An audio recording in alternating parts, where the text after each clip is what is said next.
Good morning students, my name is Amit Jain, chartered accountant और इस batch के लिए आपका इनकम टैक्स फैकल्टी। आज जो फ्रेंड्स ये वीडियो आप देखने वाले हो, ये मेरे लाइव बैच का रिकॉर्डिंग है। आपको फ्रेंड्स पता ही है, लाइव क्लास में कभी कभी कुछ एक्स्ट्रा मसाला भी रिकॉर्ड हो जाता है, लेकिन टेंशन बिल्कुल मत लेना। मैंने वो सारा मसाला, वो सब अनवांटेड पार्ट क्लीन कर दिया है। अब आपको मिलेगा सिर्फ पूरा स्टडी कंटेंट, नो बकवास, ओनली टैक्स की बात। इस बैच का फ्रेंड्स पूरा स्टडी मटेरियल डाउनलोड का लिंक आपको वीडियो के डिस्क्रिप्शन में फ्री डाउनलोड लिंक से मिल जाएगा। सजेशन बस इतना ही है कि इस वीडियो के साथ साथ मटेरियल खोल के पढ़ोगे तो डबल फायदा होगा। फ्रेंड्स ये बैच फुल्ली अपडेटेड है और आपके एग्जाम के लिए एप्लीकेबल है। So enjoy the lecture, practice regularly और एग्जाम में अपना बेस्ट देना। Friends best wishes from my side, all the very best for your studies and exam. और फ्रेंड्स याद रखो, टैक्स टफ नहीं है, बस थोड़ा रफ लगता है जब तक आप उसे अपना दोस्त नहीं बनाते। चलिए फ्रेंड्स शुरू करते हैं। चलिए जी फ्रेंड्स, अपना टीडीएस का चैप्टर चल रहा है, टीडीएस एंड टीसीएस। एक क्लास हो चुकी है, आज दूसरी क्लास है टीडीएस के ऊपर, राइट। 194C, इससे पहले के जितने भी प्रोविजन है, पेज नंबर हूं मैं 210। और अगर आप नोट्स प्रिंट आउट आपने लिए हैं या नोट्स मेरा पीडीएफ डाउनलोड किया है, उसके अंदर भी पेज नंबर 210 नजर आएगा आपको, राइट। 201 से स्टार्ट हो रहा होगा 210 तक। तो TDS TCS in case of contractor, section 194C, every person responsible for making payment to a resident contractor in connection with any work shall deduct tax at the rate of 2%, and in case of payment to individual and HUF TDS shall be 1%। वो कह रहा है कोई भी person जो किसी काम करवाने के लिए किसी को पेमेंट करता है, कुछ काम करवाया मैंने, क्या भी बात करेंगे, और कुछ पेमेंट किया, तो जिसको पेमेंट कर रहा हूं वो पर्सन कौन है, मुझे वो चेक करना है। जिसको पेमेंट कर रहा हूं, गुड मॉर्निंग जुराज, गुड मॉर्निंग, जिसको पेमेंट कर रहा हूं वो चेक करना है। अगर वो पर्सन जिसको मैं पेमेंट कर रहा हूं वो इंडिविजुअल या HUF है तो टीडीएस काटूंगा केवल 1%, अदरवाइज 2%, राइट। तो इंडिविजुअल HUF का 1% टीडीएस कटेगा, बाकी सबका 2% कटेगा। लेकिन यहां पर कुछ लिमिट भी है। Tax shall be deducted at source only if amount being paid is exceeding 30,000 और द अमाउंट पेड और payable during a particular financial year, right, exceeds 1 lakh. वो कह रहा है जी ये चेक कर लो कि जो आप पेमेंट कर रहे हो, आप किसको पेमेंट कर रहे हो। मान लो मिस्टर ए, इनका एक बिजनेस है, अपने बिजनेस के लिए इन्होंने कुछ काम करवा लिया जी।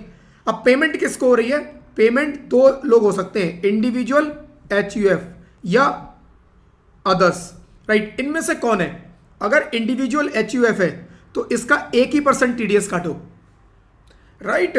मिस्टर ए को 50 लाख की पेमेंट करनी है तो 1% टीडीएस काट के कितना, 5,000 रुपये टीडीएस काटेंगे। 49,95,000 रुपये, राइट, 49,95,000 इनको पे कर देने हैं, ठीक है जी। और अगर पेमेंट हो रही है किसको, 50 लाख की पेमेंट हो रही है, 50 लाख की, राइट। अच्छा 50,000 रुपये कटेगा ना टीडीएस, 50 के टीडीएस कटेगा, 5,000 नहीं कटेगा, 50,000। तो पेमेंट हो जाएगी 49,50,000 की, राइट।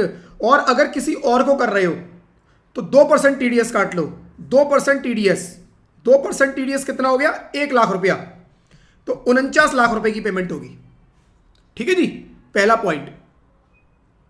दूसरा पॉइंट, पेमेंट जो कर रहे हो वो कितने की कर रहे हो।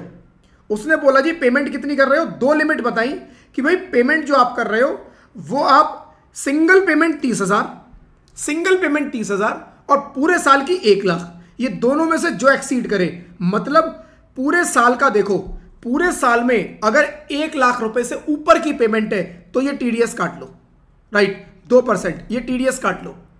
पूरे साल में 1 लाख रुपए से ऊपर की पेमेंट है, टीडीएस काट लो। पूरे साल में 1 लाख रुपए से ऊपर की नहीं हुई, सिंगल ट्रांजैक्शन 35,000 की हुई, 30,000 से ऊपर है, टीडीएस काट लो। तो सिंगल ट्रांजैक्शन 30,000 से ऊपर या पूरे साल में 1 लाख से ऊपर हुआ, पूरे अमाउंट पर टीडीएस काट लो, राइट। सिंगल पेमेंट मैंने पहला पेमेंट 25,000 का किया, कह रहे कोई टीडीएस मत काटो। दूसरा पेमेंट फिर मैंने 25,000 का किया, फिर कोई टीडीएस मत काटो, क्योंकि सिंगल पेमेंट 30,000 से कम है और पूरे साल का अभी 1 लाख क्रॉस नहीं हुआ। आपकी इच्छा है, आप काट सकते हो, आपकी इच्छा है, काट सकते हो। अगर आपको लगता है कि पूरे साल में 1 लाख क्रॉस कर ही जाएगा तो आप काट लो टीडीएस, कोई दिक्कत नहीं है, लेकिन अभी मैंडेटरी नहीं है, राइट। 25,000 की मैंने फिर पेमेंट की, कोई टीडीएस नहीं। अगली पेमेंट 50,000 की मैंने कर दी, टोटल हो गया 1,25,000। 1,25,000 मान लो इंडिविजुअल को पेमेंट हो रही है 1%, कितना होगा जी? 1250। कह रहा है 1250, जो ये लास्ट पेमेंट है 50,000 की, इसमें से 1250 एडजस्ट करके बैलेंस पेमेंट करनी है। यानी कि जैसी वो लिमिट क्रॉस करेगी आपको पुराने सारे पे टीडीएस काट लेना है। ऐसा नहीं है कि इसी पे काटना है, केवल उस साल में आपने जितना भी पेमेंट किया टोटल पे मेरे को इंडिविजुअल एचयूएफ 1%, अदर्स 2% टीडीएस काट ले, ठीक है जी। तो सिंगल पेमेंट 30,000 क्रॉस करे उसी टाइम काट लो, वरना एग्रीगेट का वेट कर लो। चलो जी, बस ये था फ्रेंड्स। बाकी इसमें कुछ बहुत सारी इंपॉर्टेंट चीजें हैं, थोड़ा टाइम लगेगा इस सेक्शन के ऊपर। एक बार पढ़ लेते हैं एग्जांपल भी। ABC limited makes following payment to mister Rohan, a contractor for contract work during the previous year 25-26। कह रहा है 1/5/2025 को, 1/5/2025 को कितनी पेमेंट की उसने? 15,000 की। फिर 25,000 की 1/8/25, 30,000 की 1/12/25 को, 1/3/2026 को 48,000 की पेमेंट ड्यू है, right. Discuss whether ABC limited is liable to deduct tax at source under section 194C। देखो 15,000 पे कुछ नहीं काटना, 25 पे कुछ नहीं काटना, राइट। 15,000 पे कुछ नहीं काटना, 25,000 पे कुछ नहीं काटना, इस 30,000 पे भी कुछ नहीं काटना, क्योंकि अभी 30,000 क्रॉस नहीं हुई कोई भी पेमेंट। 30,000 तक कोई टीडीएस की जरूरत नहीं है। टोटल भी 1 लाख नहीं बन रहा, राइट। 25 और 15 40 और 30 70, लेकिन एक पेमेंट ड्यू है 1/3/2026 48,000, ये टोटल 70,000, कोई टीडीएस की जरूरत नहीं है। लेकिन जैसे ही 48,000 इसमें ऐड होगा, ये हो जाएगी 1,18,000, पूरा टीडीएस कटेगा। किसको पेमेंट करनी है? मिस्टर रोहन। मिस्टर रोहन कौन? Individual HUF, others individual HUF. 1% TDS कटेगा, 1,18,000 का 1%, राइट। 1,180 रुपए टीडीएस काट लो इस 48,000 से, बैलेंस पेमेंट कर दो, right. Discuss whether ABC limited is liable to deduct tax at source.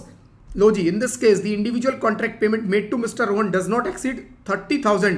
However, since the aggregate amount paid to Mr. Rohan during the previous year 24-25 exceeds 1 lakh, 1 lakh कैसे? इस 48,000 को मिलाकर जो ड्यू हो रहा है, राइट, तो 1/18 हो जाएगा। TDS provision section 194C would get attracted. TDS has to be deducted 1%, 1,18,000 का, तो 48,000 में से बैलेंस 48 माइनस 1,180, बैलेंस 46,820 रुपए वो रोहन को पे करेगा।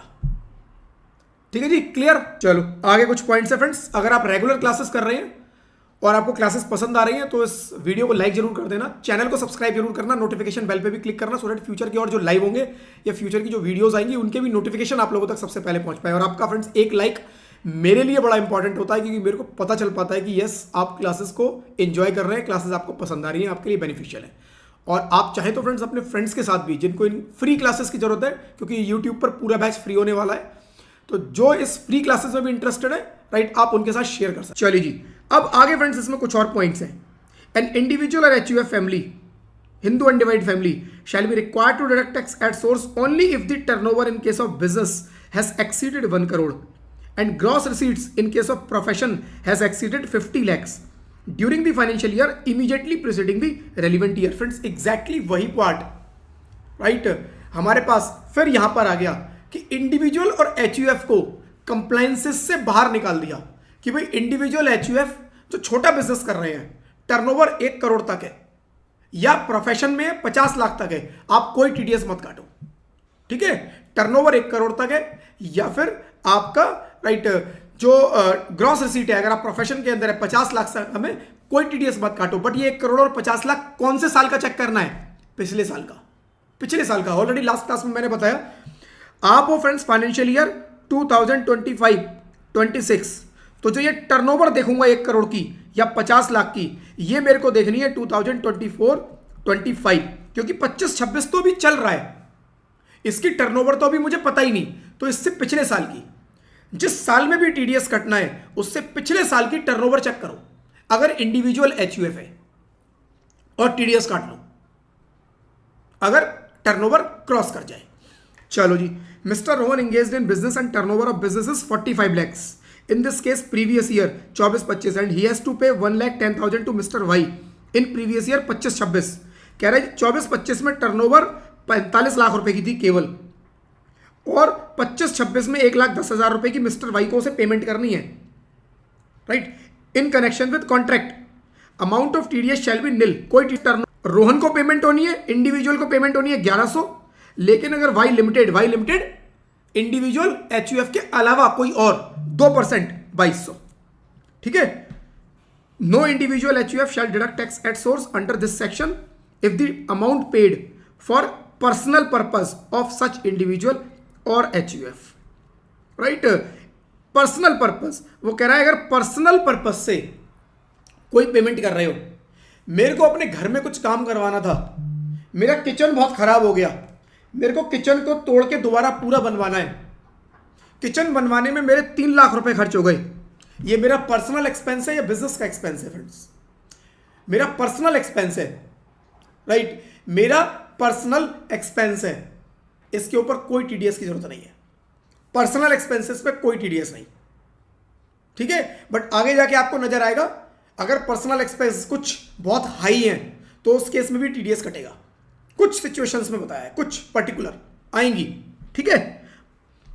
बट इस सेक्शन में नहीं कटेगा, 194C में नहीं कटेगा। 194C is only for business, और इंडिविजुअल एचयूएफ के केस में अगर मेरी टर्नओवर 1 करोड़ से ऊपर है, या फिर ग्रॉस रिसीट अगर मेरा प्रोफेशन है 50 लाख से ऊपर है, टीडीएस काटना है, ठीक है। चलो जी, example, if above case Mr Rohan has to pay 1,10,000 to mister Y in connection with contract which is for personal purpose Mr. Rohan TDS under section 194 shall be nil. Contract for this purpose shall include every type of contract। तो mind में आएगा कौन कौन से contract, वो कह रहे हैं हर तरह के कॉन्ट्रैक्ट, चाहे जो मर्जी आपने कॉन्ट्रैक्ट किया, हर तरह के कॉन्ट्रैक्ट। ये एक एडवर्टाइजमेंट का कॉन्ट्रैक्ट हो सकता है कि भाई मेरे को अपने बिजनेस के लिए कुछ एडवर्टाइजमेंट रन करवाने हैं, कुछ ब्रॉडकास्ट करवाना है टीवी पर, चैनल पर, अपने बारे में, अपनी कंपनी के बारे में, कह रहा है वो भी इसमें कवर होगा। टेलीकास्टिंग करवानी है contract, carriage of passenger, right, passengers को इधर से उधर ले जाने का कुछ कॉन्ट्रैक्ट किया, राइट, वो भी। मान लो मेरी बड़ी कंपनी है, मैं अपने एम्प्लॉइज को फैसिलिटी देता हूं, मैं उनको बोलता हूं जी आपको home pickup and drop facility दूंगा, यानी हम आपको घर से उठाएंगे और घर छोड़ देंगे। मैंने फिर एक थर्ड पार्टी से बात किया कि भाई आपकी कैब चाहिए, मेरे को 25 गाड़ियां रोज चाहिए, मेरे एम्प्लॉइज जगह जगह से आते हैं, उनको लेके ऑफिस आओ और लेके जाओ, तो कैरेज ऑफ पैसेंजर, राइट, ये क्या है, कॉन्ट्रैक्ट, टीडीएस कटेगा इस सेक्शन में, राइट।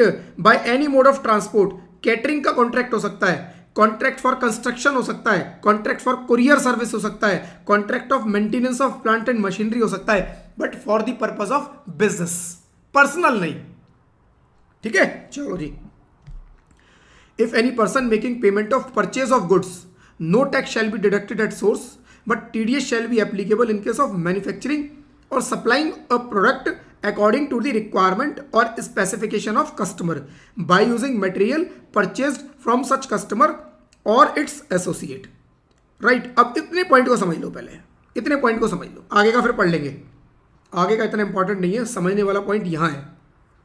क्या कह रहा है, देखो ये है मिस्टर ए और ये है mister B, mister A mister B, mister A ने मिस्टर बी के साथ कॉन्ट्रैक्ट किया, मिस्टर ए ने मिस्टर बी के साथ कॉन्ट्रैक्ट किया, इनकी बहुत बड़ी फैक्ट्री है, इनकी मिस्टर ए की बहुत बड़ी फैक्ट्री है, इनके बहुत सारे वर्कर काम करते हैं, इनको रेगुलर ड्रेसेस की जरूरत होती है, वर्कर सेम ड्रेस पहनते हैं, राइट। तो इन्होंने मिस्टर बी को बोला कि मेरे को जो है 500 सेट ऑफ ड्रेस चाहिए, राइट, वर्कर्स की ड्रेस चाहिए, उसमें ये मटेरियल यूज होगा, ये डिजाइन होगा, यहां ये कपड़ा लगेगा, सारा उन्होंने बता दिया मिस्टर ए ने मिस्टर बी को, मिस्टर ए ने मिस्टर बी को।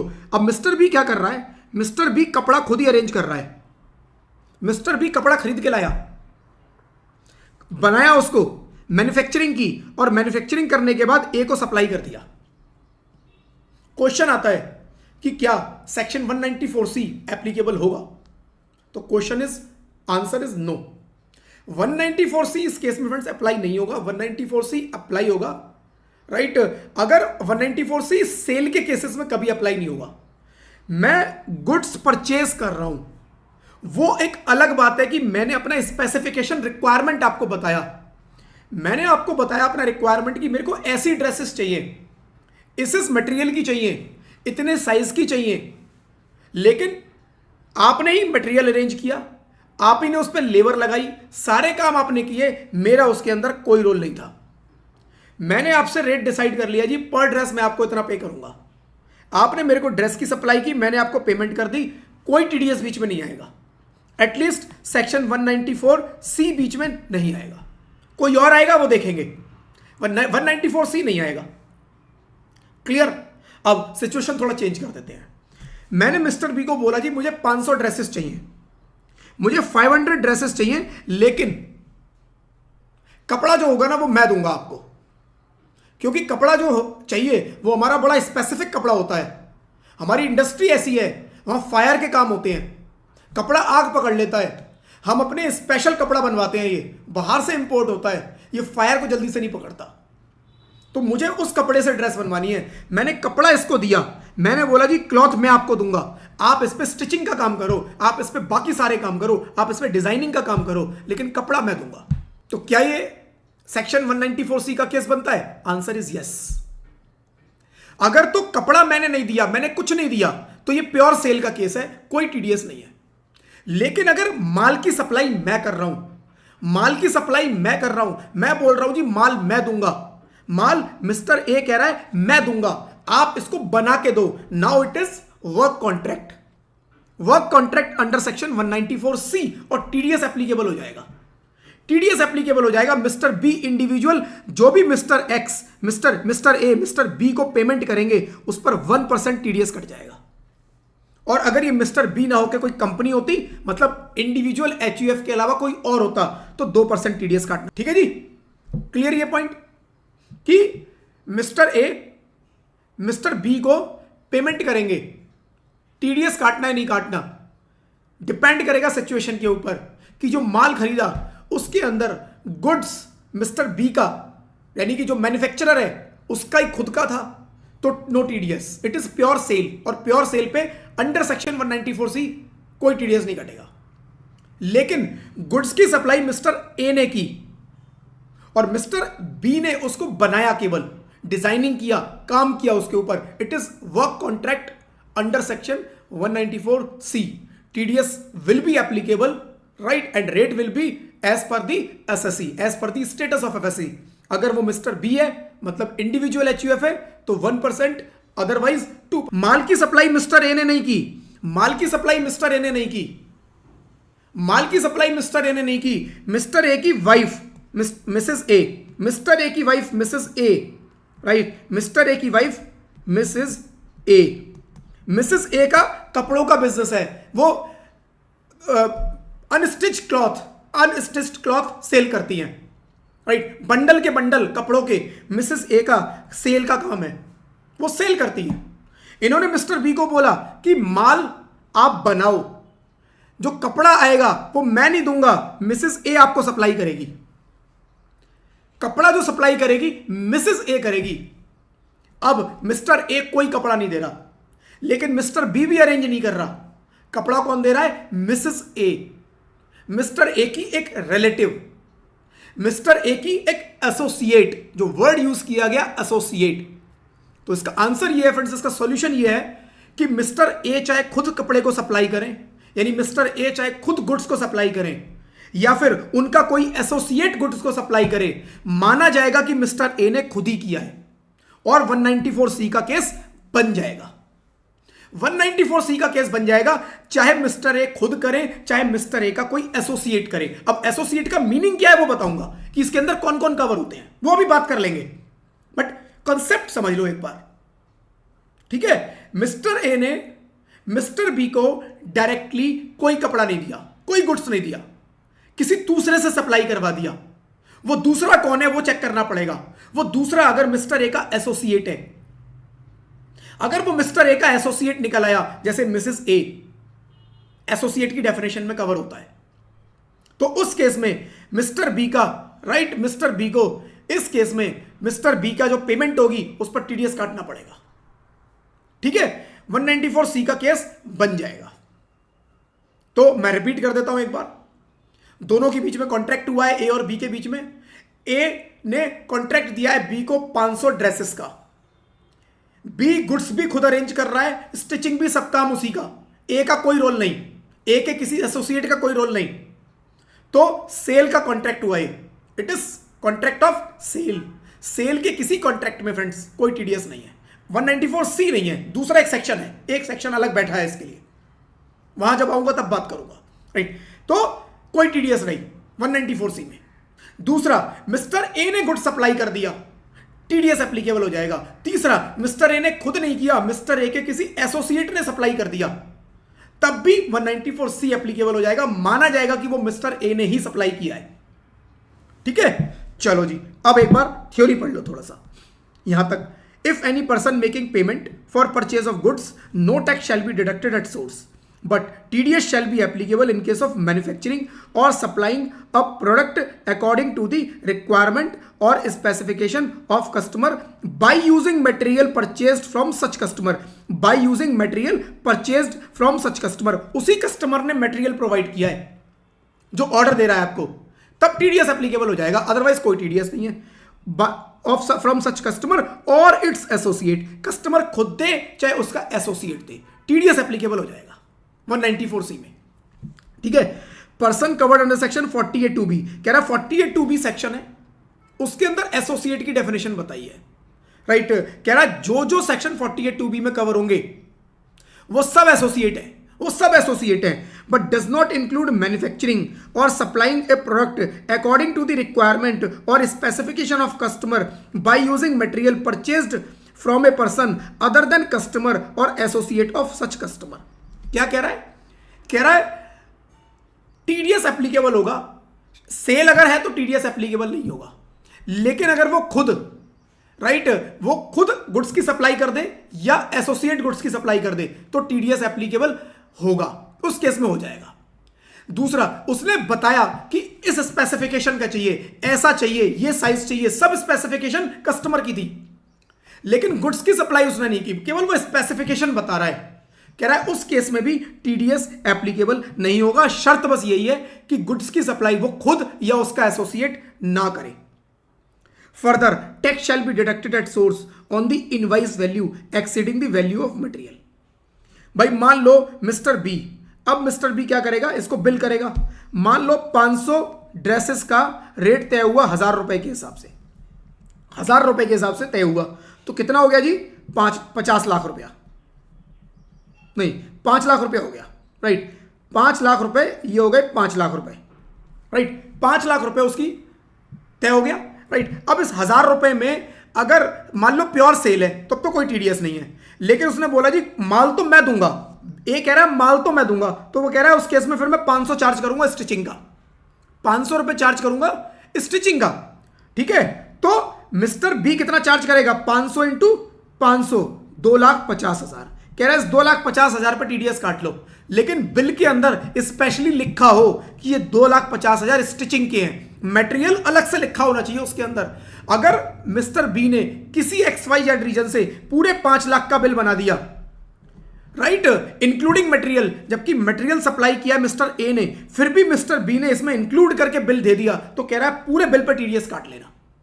बिल के अंदर अलग से लिखा हो कि मेरा स्टिचिंग का इतना चार्ज है, मेरी मेकिंग चार्जेस इतने हैं, तब आपको केवल उतने पे काटना है, राइट, अदरवाइज पूरे बिल पे आपको टीडीएस काटना। आगे चलते हैं। Further, tax shall be deducted at source on the invoice. अच्छा, ये पढ़ लिया हमने। चलो जी, एक एग्जांपल देख लेते हैं। ABC limited has given orders to mister Rohan to stitch in uniform for their employ. जो एग्जांपल मैंने दिया वही लिखा हुआ है। Mister Rohan purchase material from the market and has stitched uniform for ABC limited. Rohan को ऑर्डर मिला है, रोहन ने मार्केट से मटेरियल परचेज किया है, राइट, मार्केट से मटेरियल परचेस करने के बाद उसको एबीसी लिमिटेड को सप्लाई किया and has charged 7 lakhs। In this case TDS shall be nil. Nil क्यों होगा, रोहन ने खुद ही मटेरियल परचेस किया, स्टिचिंग किया और सप्लाई कर दिया, कोई दिक्कत नहीं है। But if material is supplied by ABC limited और इट्स एसोसिएट, अगर एबीसी लिमिटेड या उसके एसोसिएट ने माल को सप्लाई किया होता and mister Rohan has charge 1,10,000 labour charges, 1,10,000 उसने लेबर चार्ज लिया होता केवल, तो उस केस में tax shall be deducted at source at the rate of 1%, right, 1100 रुपए, राइट, 1100 रुपए, क्योंकि मिस्टर रोहन इंडिविजुअल है, उनका टीडीएस कितना कटेगा, कंपनी काटेगी 1100 रुपए, 1%. If value of material and amount for labour is not shown separately in tax shall be deducted at source on the entire amount. Mister Rohan जो bill भेजेंगे उसके अंदर उनको अलग अलग दिखाना पड़ेगा कि ये मटेरियल उनका था इतनी वैल्यू, बाकी मेरा लेबर चार्ज 1,10,000, तो 1,10,000 पे टीडीएस कटेगा. मान लो रोहन पूरा का पूरा अमाउंट लिख दे उसके अंदर 7 लाख, जबकि उसका लेबर उसके अंदर 1,10 था, तो वो कह रहा है पूरे 7 लाख पे टीडीएस काट लेगा, राइट. तो बेसिकली ट्रांसपेरेंसी जरूरी है. आप अगर बिल बना रहे हो, आपने केवल लेबर का काम किया है, मटेरियल का काम नहीं किया, तो आपके बिल के अंदर अलग से वो लेबर दिखनी चाहिए, ठीक है. No tax shall be deducted at source in case of payment to contractor in connection with transportation of goods. Transportation of goods, मैंने कोई ट्रक हायर किया कि भाई मेरे माल को इस जगह से दूसरी जगह पहुंचा दो, ट्रक हायर किया, कह रहा ट्रांसपोर्टेशन ऑफ गुड्स, कह रहा कोई टीडीएस की जरूरत नहीं है, लेकिन कंडीशन है, अभी कंडीशन है, वेयर सच कॉन्ट्रैक्टर, जिसको आपने कॉन्ट्रैक्ट दिया ट्रांसपोर्टर को, ट्रांसपोर्ट जिसका है, जिसकी गाड़ियां हैं, do not own more than 10 goods carriages, उसकी 10 से ज्यादा गाड़ियां ना हो. भाई 10 गाड़ियों तक का बंदा बहुत गरीब होता है एक्चुअली, ये ऐसा गवर्नमेंट ने माना है. गवर्नमेंट कहती है भाई देखो जिस बंदे के पास 10 ट्रक हैं वो बंदा गरीब है. 25 लाख रुपए का एक ट्रक आया, वो 2.5 करोड़ रुपए के ट्रक रख के बैठा हुआ है, उससे बिजनेस कर रहा है और वो गरीब है. ये पता है प्रोविजन क्यों आते हैं आपको कई जगह, ट्रक ऑपरेटर्स के ऊपर, ट्रक गुड्स कैरेजेस के ऊपर आपको कई जगह ऐसी एग्जेम्पशन देखने को मिलेगी फ्रेंड्स. ट्रक ऑपरेटर्स का मैं थोड़ा सा आपको बताता हूं. देखो क्या होता है, इनकी यूनियन होती है, गवर्नमेंट से अपनी बात मनवाने का इनके पास बड़ा सही तरीका होता है कि हड़ताल पे चले जाओ. फैक्ट बता रहा हूं, राइट, हड़ताल पे चले जाओ. ये एक दिन हड़ताल करेंगे, पूरा कंट्री रुक जाता है, क्योंकि जितना भी इधर से उधर माल जाता है वो किसके थ्रू जाता है, किसके थ्रू जाता है, ट्रक के थ्रू. और अगर वो ट्रक हड़ताल पे आ जाए तो ये लोग अपनी बात कैसे भी करके गवर्नमेंट से मनवा लेते हैं और गवर्नमेंट मान लेती है इनकी बात. ये वही प्रोविजन है फ्रेंड्स. आप मेरे को बताओ 10 ट्रक किसी के पास है, क्यों टीडीएस नहीं काटे भाई? आप सबको कह रहे हो 1 लाख रुपए के ऊपर पेमेंट करोगे तो टीडीएस काट लो. एक छोटी छोटी पेमेंट पे आप टीडीएस कटवा रहे हो. और अभी आएगा इंडिविजुअल का भी, देखो आगे जाके एक, जहां पर मैं अपने पर्सनल पर्पस से पेमेंट्स कर रहा हूं वहां पर भी टीडीएस घुसा दिया, लेकिन 10 ट्रक वाले को छोड़ दिया. क्यों? ये सब जबरदस्ती मनवाए गए प्रोविजन है फ्रेंड्स. ये आपकी नॉलेज के लिए था, एग्जाम में मत लिख के आ जाना. ये बात जो मैं स्टोरी बता रहा हूं ये आपकी केवल नॉलेज के लिए है कि बहुत जगह आपको ऐसे ट्रक के ऊपर एग्जेम्पशन मिलेंगी, उसका कोई रीजन नहीं है. 2.5, 3, 4, 10 करोड़ के जो बंदा ट्रक रख के बैठा है उसको क्या एग्जेम्पशन की जरूरत है भाई?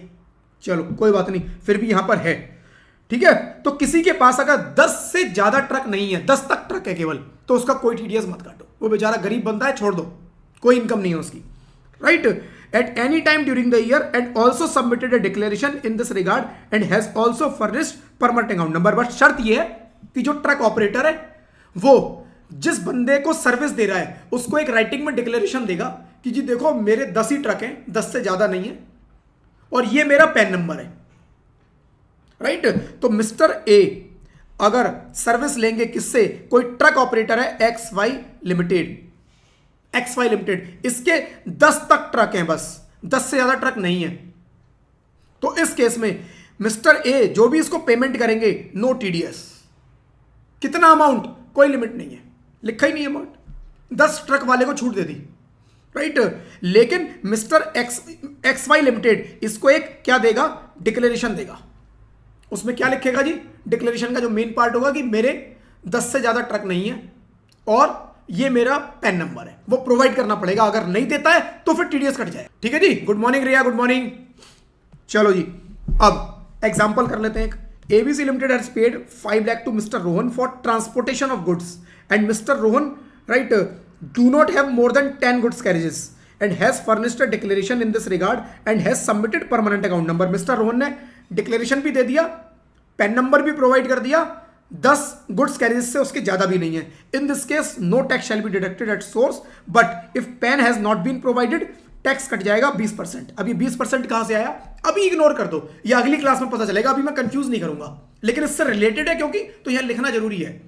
शॉर्ट में बता देता हूं फ्रेंड्स कि अगर कोई पर्सन टीडीएस लायबल है उसके ऊपर और टीडीएस उसका नहीं, टीडीएस लायबल है मतलब टीडीएस कटना है, बट वो अपना पैन नंबर नहीं दे रहा, पैन नंबर नहीं दे रहा, तो उस केस में ना रेट आता है 20% का।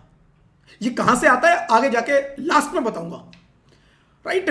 वहां पर कॉन्सिक्वेंसेज है पैन नंबर प्रोवाइड ना करने के, रिटर्न लेट फाइल करने के, टैक्स लेट जमा कराने के, मतलब आप जो नॉन कंप्लायंस करोगे उसके, वहां सारे कॉन्सिक्वेंसेज दिए हुए हैं, अलग अलग सेक्शन है, वहां पर बताऊंगा ये, बट अभी के लिए मोटा मोटा इतना समझ लो बस, ठीक है। चलो, TDS provision on payment of, अच्छा ये इंपॉर्टेंट है, अब ये तो थोड़ा समझने वाला है point.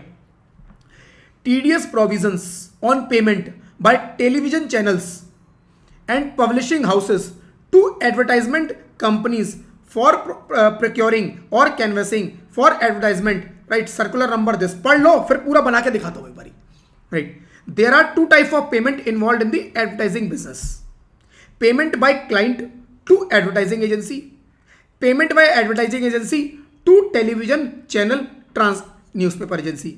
The applicability of TDS on these payment has been dealt with circular number 715 dated this। आपको सर्कुलर नंबर और ये याद रखने की जरूरत नहीं है बहुत ज्यादा। Where it has been clarified that while TDS under section 194C as work contract will be applicable on the first type of payment, there will be no TDS under section 194C on the second type of payment by advertising agency to media company। However, another, अच्छा ये another issue आ गया, ये बाद में करेंगे, यहां तक कर लेते हैं। चलो जी, अब एक बार पूरा बना के दिखाता हूं, तब बात समझ में आएगी, अभी होंगे बड़े सारे कंफ्यूजन। एक है मिस्टर ए, इनका बहुत बड़ा बिजनेस है। मिस्टर ए बहुत बड़ा बिजनेस है, ये चाहते हैं अपने बिजनेस को और बढ़ाया जाए, और बढ़ाने का इन्होंने तरीका ढूंढा कि भाई टेलीविजन पे अपने ऐड चलवाते हैं, बड़े बड़े टेलीविजन पे ऐड चलवाएंगे, पूरी कंट्री में सबके पास मेरे प्रोडक्ट की इंफॉर्मेशन पहुंचेगी, सेल और बढ़ेगी। अब इन्होंने सोचा जी किस में ऐड चलाएं, इन्होंने सोचा कि एक फेमस न्यूज़ चैनल है, सपोज मैं किसी का नाम नहीं लिखूंगा, सपोज ABC न्यूज़, आजकल न्यूज़ चैनल एडवर्टाइजमेंट्स ही कमा रहे हैं, मैंने इसलिए न्यूज़ लिख दिया, राइट। ABC न्यूज़, अब मिस्टर ए ABC न्यूज़ पे ऐड चलाना चाहते हैं, तो क्या मिस्टर ए ABC न्यूज़ से कांटेक्ट करेंगे? ABC न्यूज़ का कोई कांटेक्ट नंबर ही अवेलेबल नहीं है, ABC न्यूज़ अपनी कोई इंफॉर्मेशन ही प्रोवाइड नहीं कर रहा कि हमसे कैसे कांटेक्ट करो। ये बेचारा बड़ा बेचैन है, कह रहा है नहीं मेरे को तो ऐड चलाना है उसके ऊपर। अब ये कैसे करेगा? एक एजेंसी होती है फ्रेंड्स बीच में, जिसको हम बोलते हैं एडवर्टाइजिंग एजेंसी।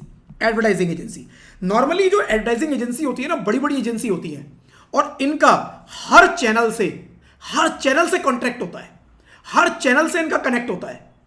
ये चैनल जो होते हैं ना, डायरेक्ट पब्लिक से बात नहीं करते।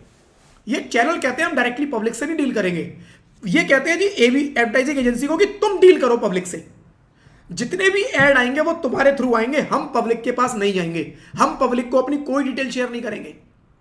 तो मिस्टर ए जाता है एडवर्टाइजिंग एजेंसी के पास कि भाई ABC न्यूज़ में मेरे को अपना ऐड चलवाना है। उसने कहा जी देखो 50 लाख रुपया लगेगा, इतने दिन का, इतने सेकंड के, इतने ऐड चलेंगे आपके। मिस्टर ए ने ओके कर लिया कि 50 लाख रुपए ठीक है, पेमेंट कर देंगे आपको। क्वेश्चन आता है, अब ये एडवर्टाइजिंग एजेंसी कौन है? सपोज एडवर्टाइजिंग एजेंसी ये प्राइवेट लिमिटेड कंपनी है, कोई प्राइवेट लिमिटेड कंपनी है, ठीक है। अब मिस्टर ए इस एडवर्टाइजिंग एजेंसी को पेमेंट कर रहे हैं, कितने की? 50 लाख रुपए की, ठीक है, समझ में आ गया? 50 लाख की पेमेंट कर रहे हैं। तो क्या मिस्टर ए इस एडवर्टाइजिंग एजेंसी को जो 50 लाख की पेमेंट कर रहे हैं टीडीएस काटेंगे? Answer is yes, TDS applicable है। यहां पर कितना परसेंट किसको पेमेंट हो रही है? Private limited 2%। अगर ये इंडिविजुअल एचयूएफ होता तो 1%। पहला पॉइंट उसका ये था जो हमने पढ़ा अभी। अब दूसरा पॉइंट, अब ये एडवर्टाइजिंग एजेंसी 50 लाख की पेमेंट लेके बैठी है। अब ये जाएगी ABC न्यूज़ के पास, कहेगी जी देखो इतने सेकंड के इतने दिनों तक इतने ऐड चलने हैं, राइट। ABC न्यूज़ से उसका पहले ही रेट तय है, उसी रेट के हिसाब से इसने अपना पैसा जोड़ के इसके अंदर कर लिया। अब ये कहेगा जी देखो 50 लाख रुपए आ गई, मेरा इसमें कमीशन 15%, मेरा कमीशन 15%, या राउंड करके ले लो 20%, राउंड करके ले लो 20%। मेरा कमीशन इसमें कितना? 20%। तो 50 लाख में से 10 लाख ये अपने पास रिटेन करेगा और ये क्या करेगा, 40 लाख रुपए एबीसी न्यूज को पे कर देगा। 40 लाख रुपए एबीसी न्यूज को पे कर देगा। क्वेश्चन आता है कि क्या ये एडवर्टाइजिंग एजेंसी एबीसी न्यूज को जो पेमेंट करेगी उसके ऊपर टीडीएस कटेगा? Answer is no, answer is no. वो जो सर्कुलर हम लोगों ने पढ़ा था ना, वो यही कह रहा है यहां पर दो तरह की पेमेंट है। पहली, मिस्टर ए जो अपना एडवर्टाइजमेंट चलाना चाहते हैं, जो बिजनेस है, जो अल्टीमेट कस्टमर है, वो एडवर्टाइजिंग एजेंसी को पेमेंट करेगा और बाद में एडवर्टाइजिंग एजेंसी एबीसी न्यूज को पेमेंट करेगी। तो ये हुई पेमेंट टाइप नंबर 1, ये हुई पेमेंट टाइप नंबर 2। और वहां पर वही लिखा हुआ है, जो पेमेंट टाइप नंबर 1 है जो कि ए एडवर्टाइजिंग एजेंसी को करेगा, वहां पर तो टीडीएस कटेगा। लेकिन जो एडवर्टाइजिंग एजेंसी एबीसी न्यूज जो कि पेमेंट टाइप 2 हो गई यहां पर मेरे इस केस में, इस पर कोई टीडीएस नहीं कटेगा। वो कह रहे थे ये एक ही तो ट्रांजैक्शन है, पूरा ये एक ही तो ट्रांजैक्शन है जो कि एडवर्टाइजिंग एजेंसी के थ्रू हो रहा है। क्योंकि ये कंपनी डायरेक्ट बात नहीं कर रही, इसीलिए एडवर्टाइजिंग एजेंसी को बीच में आना पड़ा और इसने तो एक मीडिएटर का काम किया एक तरह से, कि यहां से पेमेंट उठाया और इधर सरका दिया। एक मीडिएटर का पेमेंट का काम किया है। तो कह रहे हैं इसी एक ट्रांजैक्शन पे मल्टीपल टाइम टीडीएस नहीं कटवाना, मल्टीपल टाइम टीडीएस नहीं कटवाना। Same amount, same transaction, only single TDS. वो भी कहां पर? उन्होंने बोला जी मिस्टर ए काटेंगे इस एडवर्टाइजिंग एजेंसी का और इसके अंदर कोई टीडीएस नहीं कटेगा। पहला पॉइंट क्लियर? डाउट हो तो चैट बॉक्स में लिख देना, ठीक है? तो मिस्टर ए जब इस एडवर्टाइजिंग एजेंसी को पेमेंट करेंगे अपने ऐड चलाने के लिए, उस पेमेंट पर टीडीएस काट लेंगे। अब डिपेंड करेगा ये एडवर्टाइजमेंट एजेंसी कौन है। Individual HUF 1%, other than individual HUF 2% TDS काटेंगे। पहली चीज। अब पढ़ो जी, आ जाओ।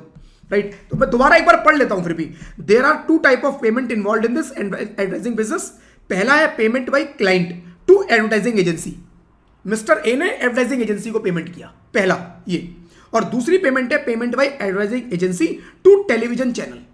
एडवर्टाइजिंग एजेंसी अब एबीसी न्यूज को पेमेंट करेगी। Right, this applicability of TDS on this payment has to be dealt with circular number 715, where it has been clarified that while TDS under section 194C as work contract will be applicable on first type of payment, कह रहा है first type of payment ये वाली जो mister A advertising agency को पे करेंगे, कह रहा है उस पे एप्लीकेबल होगा। There will be no TDS under section 194C on the second type of payment. Advertising agency news agency को जब पेमेंट करेगी, टेलीविजन चैनल को जब पेमेंट करेगी, नो टीडीएस। हाउएवर अभी देखो इसमें एक इशू हो रहा है, अभी पढ़ लेते हैं फिर दिखाता हूं, उसी एग्जांपल में फिट हो रहा है बिल्कुल।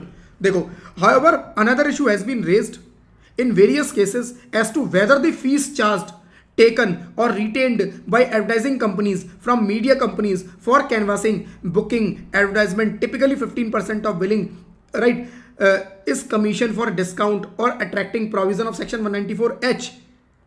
तो कह रहा है जी CVDT has clarified that no TDS is attracted on the payment made by television channel, newspaper companies to the advertising agency for booking or procuring or canvassing for TDS for advertisements.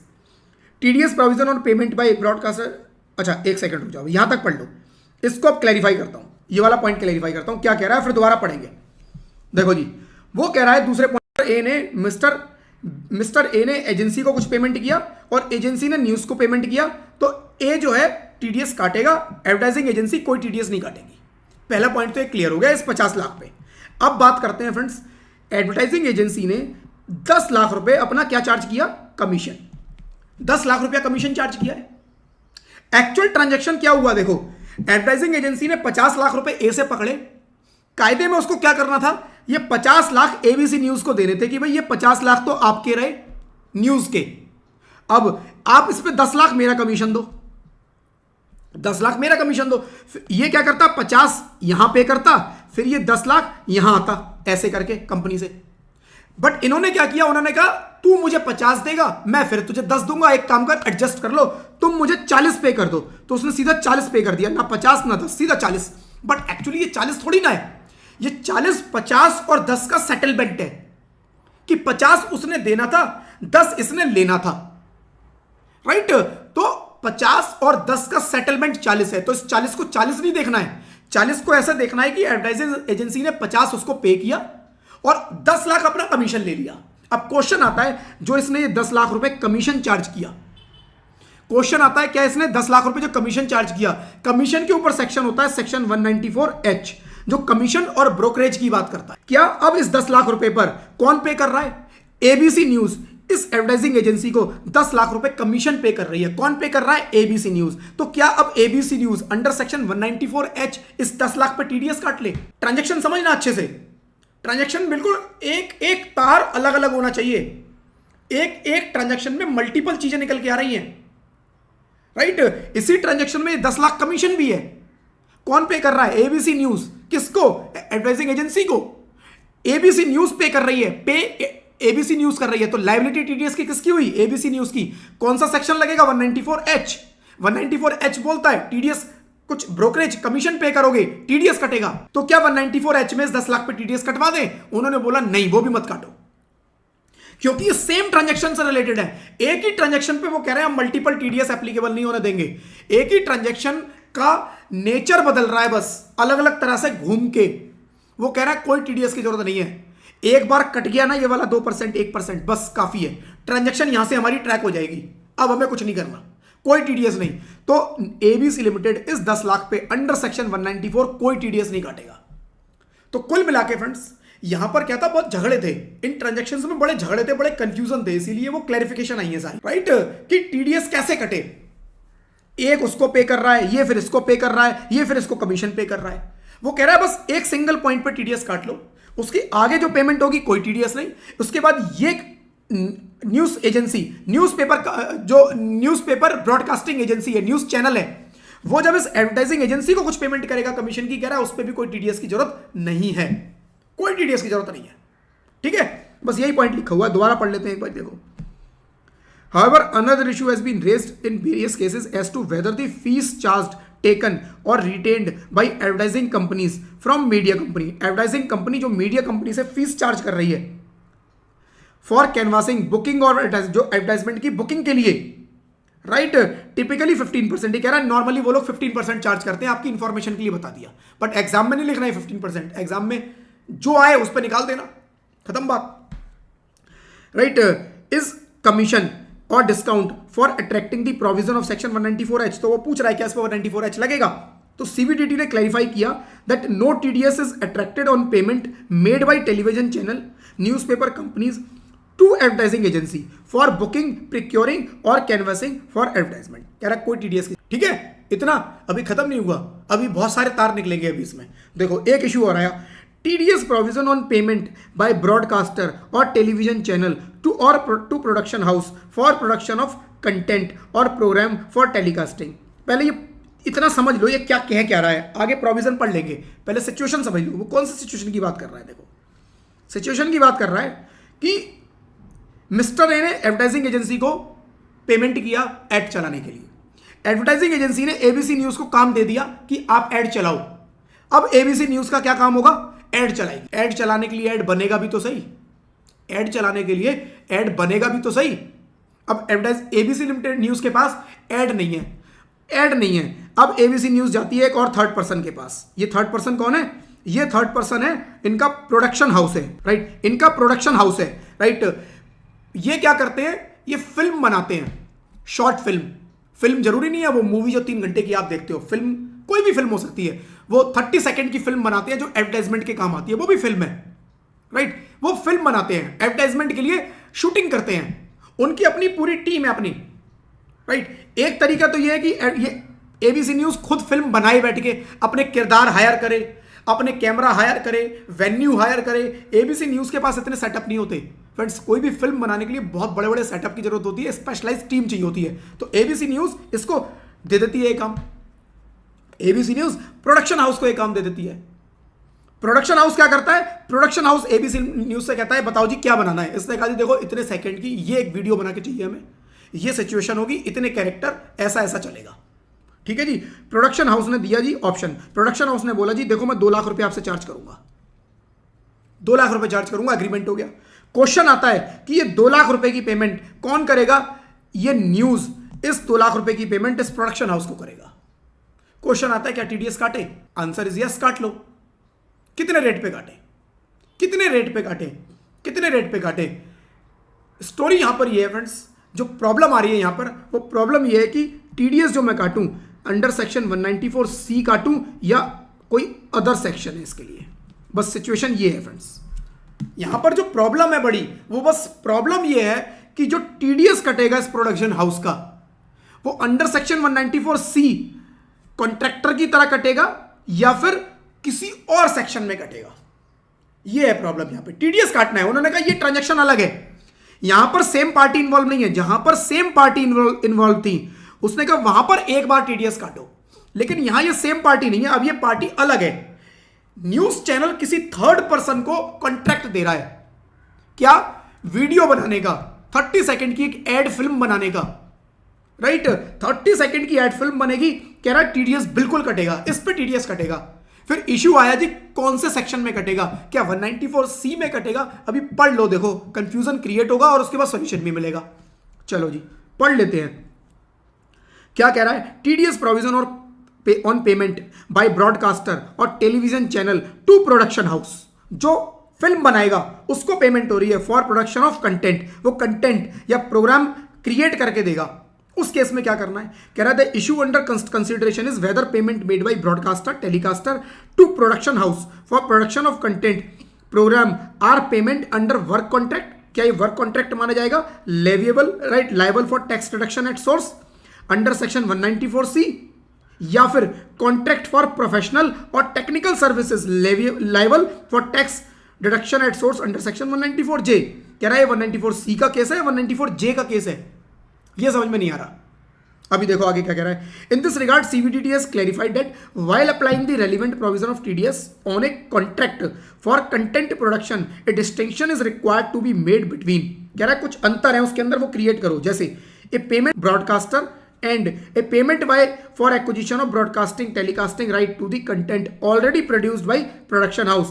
ये number 1। Number 2 अभी कुछ समझ में नहीं आ रहा होगा, मुझे पता है, बस पढ़ते जाओ, अभी एक्सप्लेन करूंगा पूरा, एकदम क्रिस्टल क्लियर हो जाएगा। In the first situation where the content is produced as per the specification provided by the broadcaster, telecaster and copyright of the content program also gets transferred to the telecaster broadcaster, such contract is covered by definition of term work contract in section 194C, therefore subject to TDS।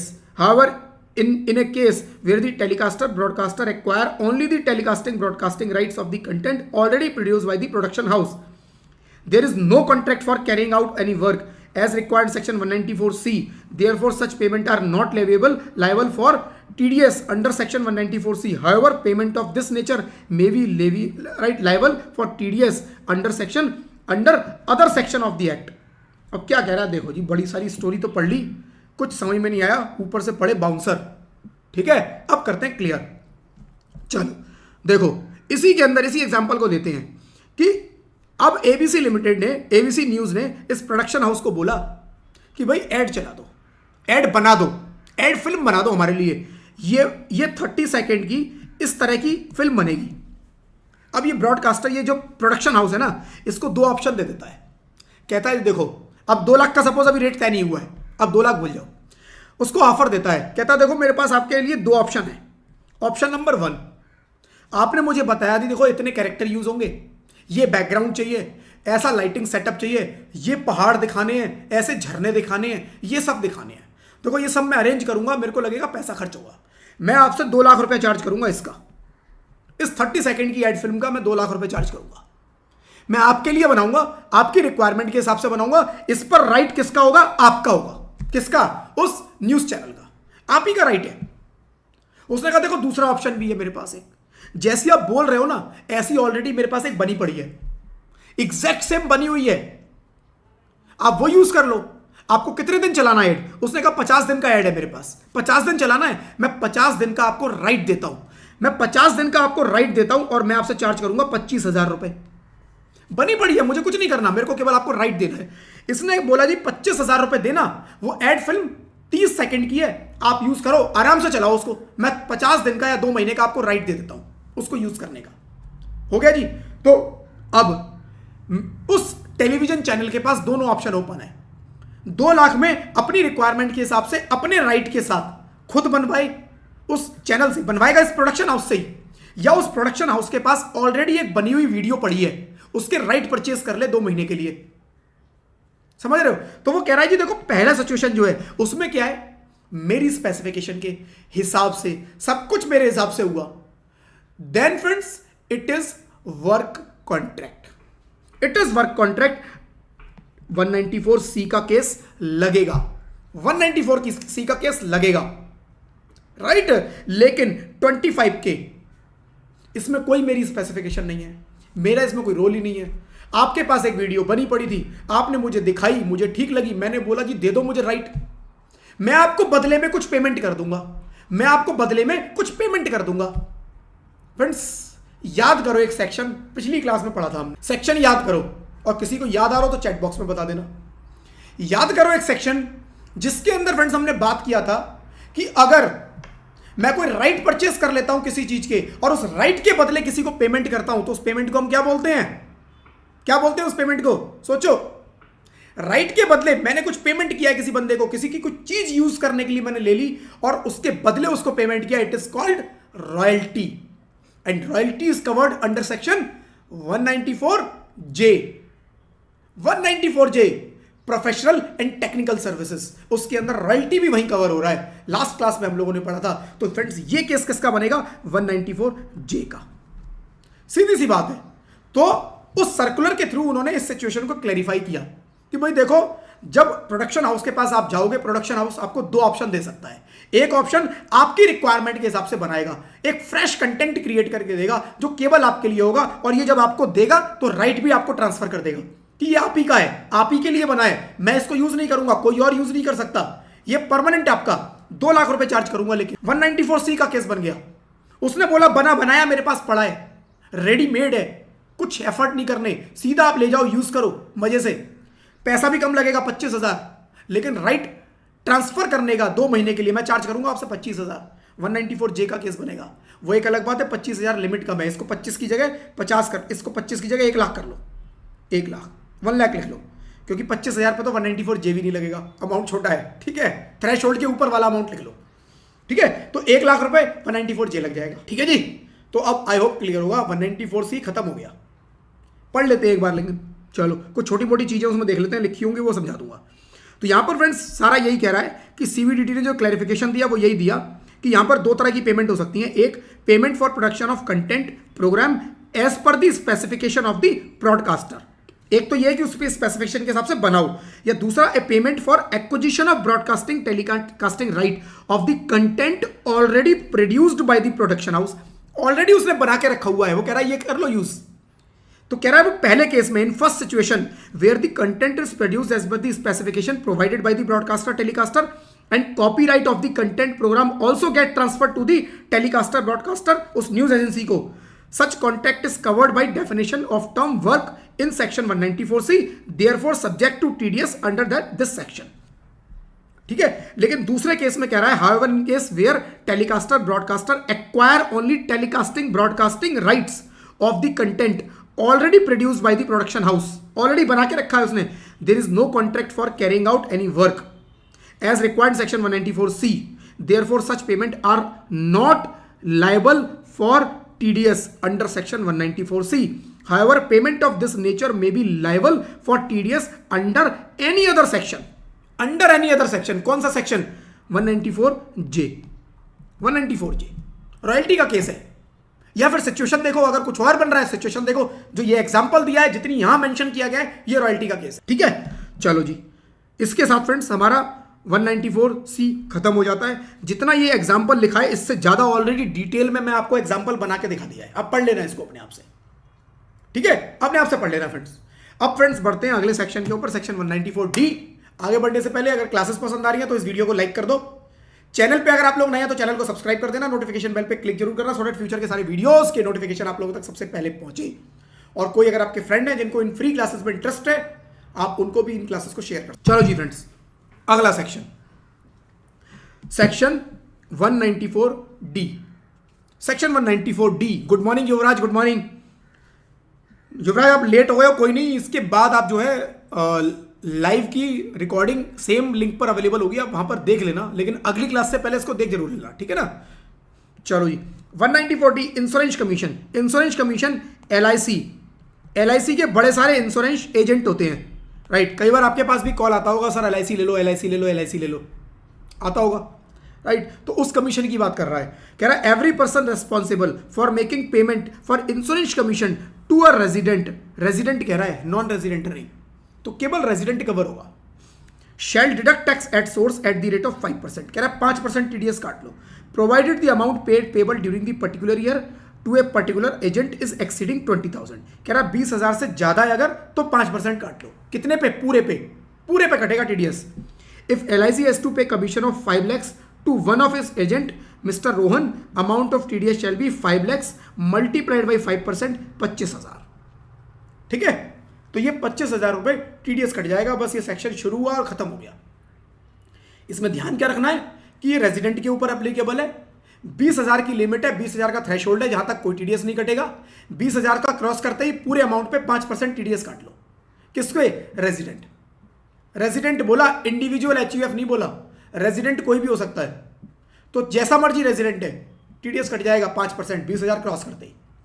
चलो जी, TDS on payment on maturity of life insurance policy. Maturity of life insurance policy क्या है? मैंने एक LIC की policy ली, 20 साल पहले, 20 साल पहले, अब आ रहा है 2025-26, अब ये मैच्योर होने वाली है और मुझे 20 लाख रुपए की पेमेंट आएगी। इस एलआईसी की पॉलिसी के बदले 20 साल पूरे हो गए, अब मेरे पास 20 लाख की पेमेंट आने वाली है। क्वेश्चन है कि इस साल में ये पॉलिसी मैच्योर हो रही है, टीडीएस कटेगा क्या? टीडीएस कटेगा, बस ये डिसाइड करना है हमें। ठीक है, TDS on payment of, TDS on maturity of life insurance policy, mature हो रही है, section 194 DA. In general payment on maturity of life insurance policy is exempt. In general कह रहा है एग्जेम्प्ट है, exempt in general, but taxable होगी कब? In general payment on maturity of life insurance policy exempt under income tax act under section 1010D। However sometime the amount is taxable if premium paid has exceeded the prescribed percentage 10, 15, 20। याद होगा friends, बहुत detail में नहीं जाऊंगा इसके ऊपर, multiple time हम लोग कर चुके पहले, राइट। 80C जब हम लोगों ने किया था तब वहां पर हम लोगों ने बात किया था कि आप कितना एलआईसी में इन्वेस्ट कर सकते हो, एग्जेम्पशन कितने की मिलेगी हमने बताया वहां पर 1.5 लाख, लेकिन पर पॉलिसी आपका सम एश्योर्ड का आप 20% से ज्यादा पे नहीं करोगे अगर आपने 1/4/2012 से पहले पॉलिसी ली है। 1/4/2012 के बाद पॉलिसी ली तो आप सम एश्योर्ड या सम इंश्योर्ड उसका 10% से ज्यादा प्रीमियम हर साल पे नहीं करोगे। या फिर पॉलिसी ली किसी हैंडीकैप ने, राइट, डिसेबल है पर्सन जो कि disability mentioned under section 80U, या फिर उसको कोई डिजीज है, disease mentioned under section 80DD भी, तो उसको कितनी परसेंटेज है? 15%। कब से? 1/4/2013 से।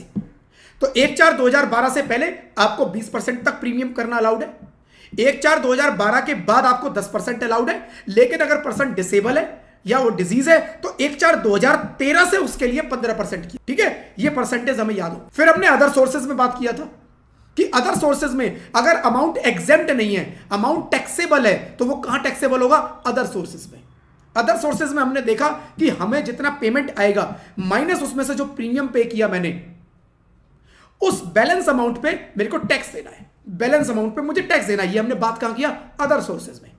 अब टीडीएस में क्या बोल रहा है? अगर वो एग्जेम्प्ट नहीं है मतलब वो टैक्सेबल है, वो अदर सोर्सेज में हम देख चुके कि कौन सा टैक्सेबल होता है, राइट, कि प्रीमियम मैंने पे कर दिया 20% से ज्यादा, या 1/4/2012 के बाद पॉलिसी ली तो 10% से ज्यादा मैंने प्रीमियम पे कर रखा है, या हैंडीकैप है पर्सन 1/4/2013 के बाद पॉलिसी ली और 15% से ज्यादा प्रीमियम पे कर दिया, तो उस केस में फिर पॉलिसी एग्जेम्प्ट नहीं होगी, क्योंकि सेक्शन 1010D जो एग्जेम्पशन देता है वो देता है विद इन दिस लिमिट 10-15-20, 10-15-20 के अंदर। या फिर 1/4/2023 से एक नया प्रोविजन ऐड किया गया 1010D में, याद होगा, 5 लाख रुपए वाला, अदर सोर्सेज में किया था कि अगर एग्रीगेट अमाउंट 5 लाख से ऊपर है पॉलिसी का, तो जो 5 लाख से ऊपर वाला है वो टैक्सेबल हो जाएगा। तो इन एनी केस अगर पॉलिसी टैक्सेबल हो गई, राइट, टैक्सेबल हो गई, तो टीडीएस कटेगा। बस कुल मिला के ऐसा समझो, राइट। तो फ्रेंड्स एक ही चीज को समझना होता है ना जब पूरी तरह, तो मल्टीपल चैप्टर में वो चीजें आएंगी, मल्टीपल सेक्शन में वो चीजें कवर होती हैं। तो मैंने अगर एक चैप्टर मिस किया है तो मैं, जिन लोगों ने वो चैप्टर मिस किए होंगे या नहीं आइडिया है, वो शायद आज कंफ्यूजन होगा थोड़ा, राइट, तो एक बार उसको देख लेना अच्छे से। चलो जी, If premium paid has exceeded the prescribed percentage, and that case tax has to be deducted at source 2% on the amount of income. On the amount of income. On the amount of income. मेरे को अगर 20 लाख रुपया मिल रहा है तो इस 20 लाख पे tax नहीं कटेगा. इनकम, इनकम मतलब 20 लाख माइनस मैंने 15 लाख का हो सकता है प्रीमियम पे किया हो, तो मेरी इनकम कितनी है 5 लाख. कह रहा है इनकम पे टीडीएस काटो. कितना? 2%. इनकम पे 2% टीडीएस काट लो. Provided the amount paid or payable to any resident during particular financial year is 1 lakh or more. कह रहा है 1 लाख से अगर कम का अमाउंट है, 1 लाख से कम का है, तो कह रहा है कोई टीडीएस की जरूरत नहीं है, छोड़ दो, जाने दो, वो अपने आप पे कर देगा. 1 लाख हमने मान लिया कि वो बंदा ईमानदारी दिखाएगा, अपने आप पे कर देगा. 1 लाख से ऊपर है, 1 लाख या उससे ऊपर है, आपको टीडीएस काटना है. कब काटना है? अगर वो पॉलिसी टैक्सेबल हो गई है. कब टैक्सेबल हो गई? मैंने अभी बताया. कितना टीडीएस कटेगा? 2%. बस यही है. ठीक है, चलो जी एग्जांपल देख लो. Examine the applicability of provision of tax reduction under section 194 DA in the following cases. Mister Rohan और resident is due to receive 4.5 lakh on 31/3/2026 towards maturity proceeds of life policy taken on 1/4/2021, 1/4/2021, 1/4/2012 के बाद लिए, and the annual premium is 1/25. Annual premium 1/25, maturity 4.5 lakh, यानी 10%. 4.5 लाख का कितना होता है? 45,000. Premium अगर 50,000 से 45,000 से ऊपर दिया है, 10% से ऊपर दिया है, तो 10(10D) उसको एग्जेम्प्ट नहीं करता. 10(10D) उसको टैक्सेबल कर देता है. तो उस केस में फ्रेंड्स इसकी टैक्सेबिलिटी बनेगी. पढ़ लो आंसर ये वाला. Since the annual premium exceeds 10% of the sum assured in respect of policy taken on 1/4/2021, the maturity proceed of 4.5 lakh are not exempt under section 10(10D). Exempt नहीं है. In the hands of mister Rohan therefore tax is required to be deducted 2% under section 194 DA on the amount of income. Income कितनी? 4.5 lakh minus उसने कितने premium पे किए हैं? 1/25 multiplied by 3. 1/25 multiplied by 3. 3 premium पे किए हैं 375 के. राइट, 3,75,000 के प्रीमियम पे किए, और जो मेरा प्रॉफिट आया 75,000 रुपए का, उस पर टैक्स लग जाएगा. तो प्रॉफिट पे टैक्स लगेगा, पूरी पॉलिसी पे नहीं लगेगा. पूरी पॉलिसी मत लगाया ना. राइट, केवल income. Mister Y resident is due to receive 3/25 31/3/26 को on LIC policy taken on 31/3/2012.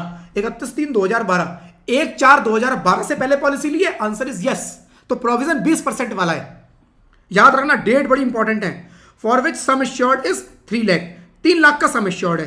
Right, and the annual premium is 35,000. 3 lakh sum assured है. 3 लाख सम एश्योर्ड का मतलब क्या हुआ? 20% 60,000 तक. 10% का अगर रूल लगा दिया तो ये टैक्सेबल हो जाएगी, लेकिन 10% नहीं, उस टाइम 20% था.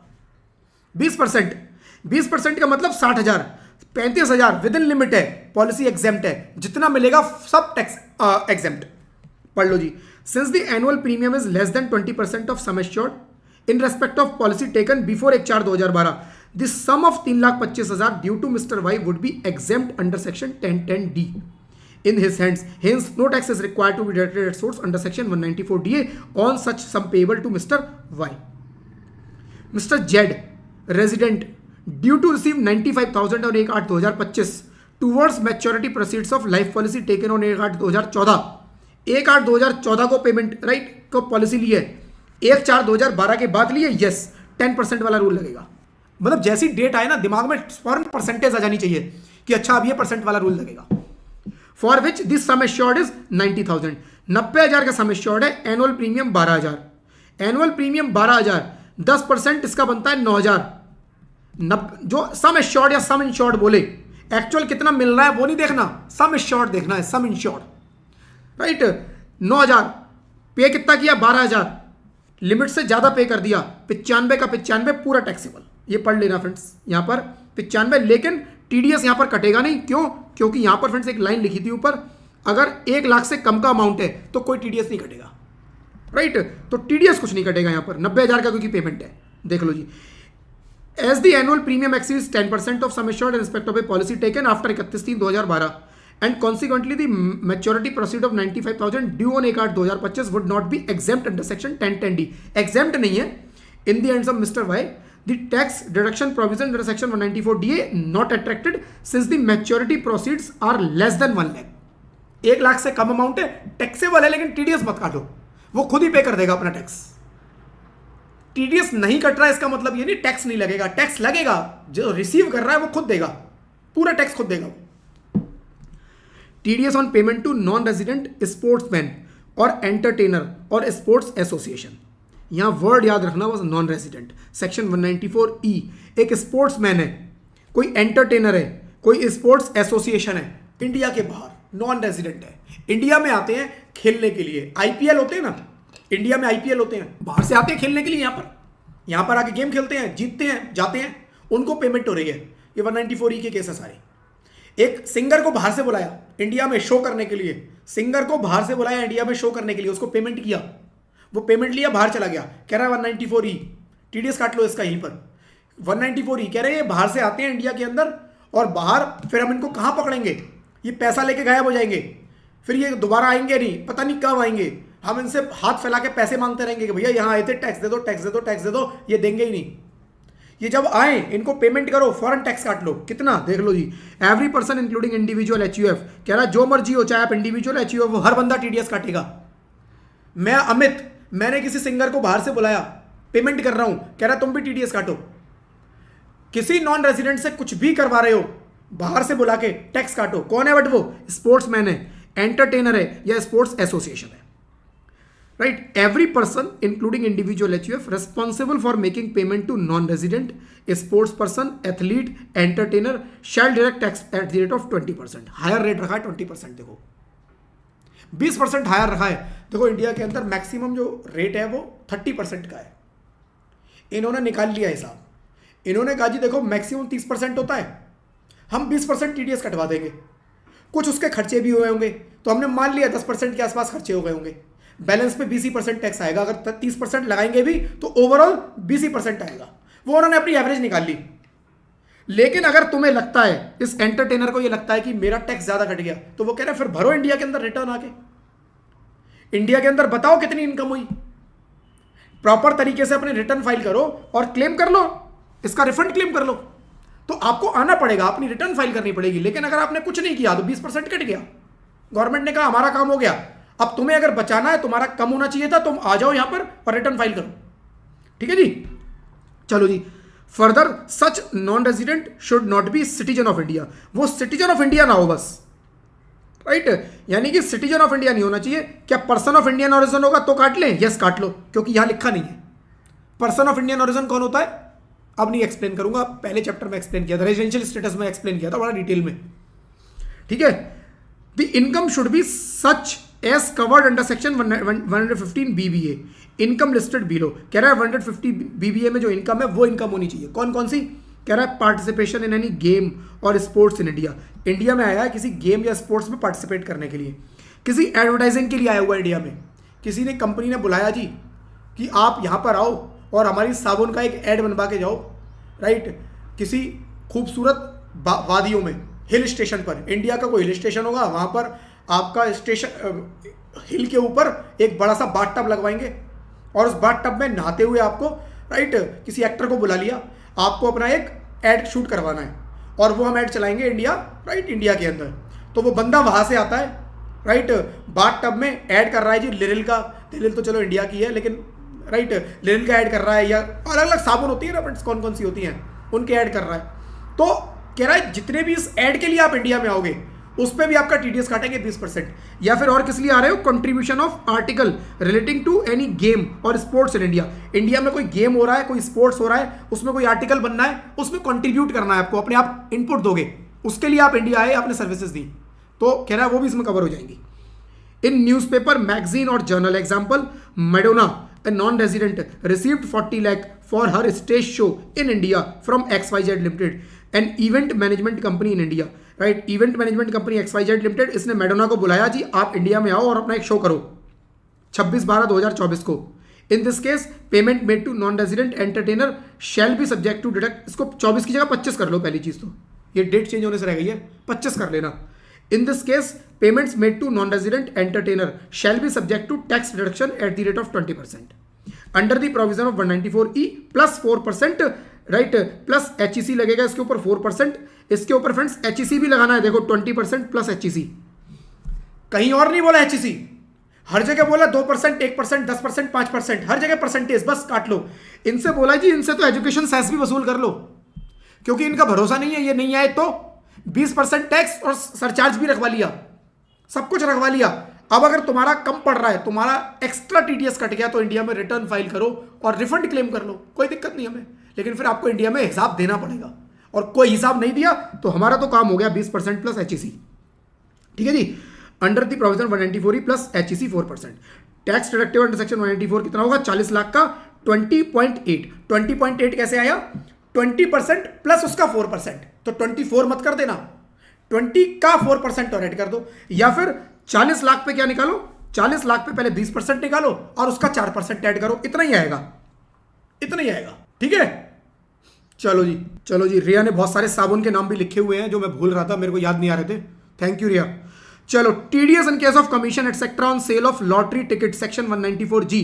मैं लॉटरी टिकट बेचता हूं, मैं लॉटरी टिकट बेचता हूं, महालक्ष्मी लॉटरीज, नाम तो सुना ही होगा। महालक्ष्मी लॉटरीज कंपनी कहती है, अपने एजेंट्स बुलाती है कि हमारे टिकट बेचो मार्केट में जाके। मार्केट में वो जाके टिकट बेचते हैं, राइट, मार्केट जाके टिकट बेचते हैं, right. For example Justin beaver and Riyana in Ambanis wedding. Ambani की वेडिंग पर्सनल है या ऑफिशियल थी? इट वॉज पर्सनल, और पर्सनल एक्सपेंसेस पे जनरली टीडीएस एप्लीकेबल नहीं है। लेकिन आगे आके रिया बताऊंगा कि कहां पर पर्सनल पर भी होगा, फिर आप इसको कंक्लूड करना। ठीक है, फिर अंबानी की वेडिंग पे बात करेंगे, अभी इनकम्प्लीट है, मैंने अभी इनकम्प्लीट नॉलेज दी है। चलो जी, तो TDS in case of commission etcetera on sale of lottery ticket. Company कह रही है अपने एजेंट से कि हमारी लॉटरियां बेचो, हम तुम्हें कमीशन देंगे, कंपनी लॉटरी बेचो। महालक्ष्मी लॉटरी अपने मल्टीपल एजेंट्स को बोलती है टिकट बेचो। ये टिकट बेचते हैं, मिस्टर ए 1 लाख रुपए के टिकट बेच के आ जाता है, मिस्टर ए 1 लाख रुपए के टिकट बेच के आ जाता है। क्वेश्चन आता है क्या टीडीएस कटेगा? यस, टीडीएस कटेगा। किस रेट से? 2% से। कोई थ्रेश होल्ड है? यस, 20%, 20,000 की। 20,000 के ऊपर अगर पेमेंट है तो टीडीएस काट लो। कितने पे? पूरे पे। 1 लाख का 2% टीडीएस काट लो, 2,000 रुपए। कौन काटेगा? महालक्ष्मी लॉटरीज, जो कंपनी, जो लॉटरी कंपनी है, वो जब कमीशन की पेमेंट करेगी, ये देखेगी जी उस एजेंट को क्या 20,000 से ऊपर की पेमेंट हो रही है।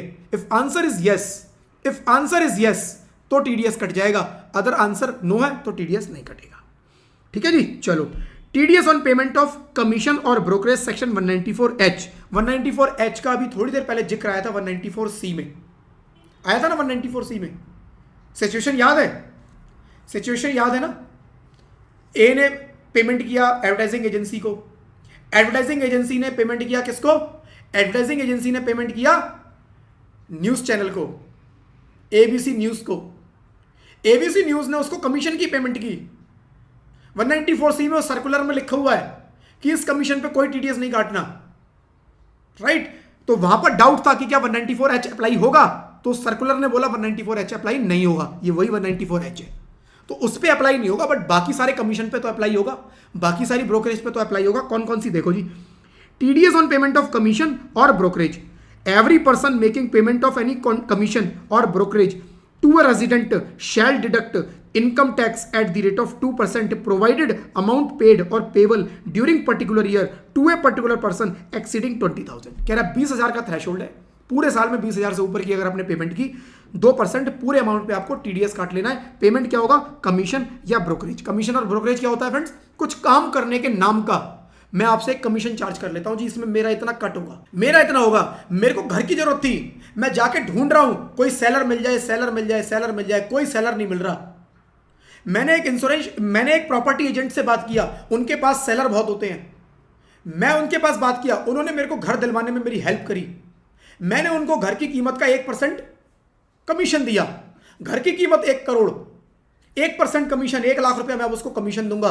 क्या कवर होगा under section 194H? Answer is yes, but ये पर्सनल पर्पज से है फ्रेंड्स, पर्सनल पर्पज से है। पर्सनल पर्पज की मैं आगे आके बात करूंगा, राइट। और आगे कह रहा है, an individual or HUF shall be required to deduct tax at source only if the turnover in case of business has exceeded 1 crore or gross receipt in case of profession has exceeded 50 lakhs। कह रहा है individual HUF तभी काटेंगे TDS जब उनके business से turnover 1 crore cross करे, वो 1 करोड़ और 50 लाख वाला प्रोविजन यहां। ठीक है जी।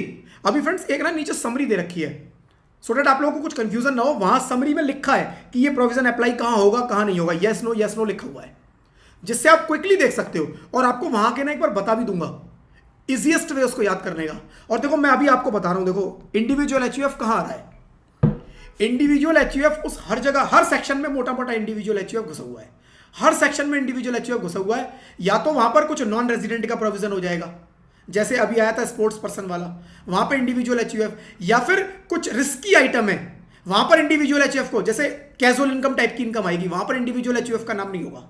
बाकी मैक्सिमम सेक्शन के अंदर आपको इंडिविजुअल एचयूएफ का नाम मिल जाएगा कि अगर इंडिविजुअल एचयूएफ 1 करोड़ से ऊपर टर्नओवर या प्रोफेशनल रिसीट 50 लाख से ऊपर है तभी टीडीएस काटेंगे।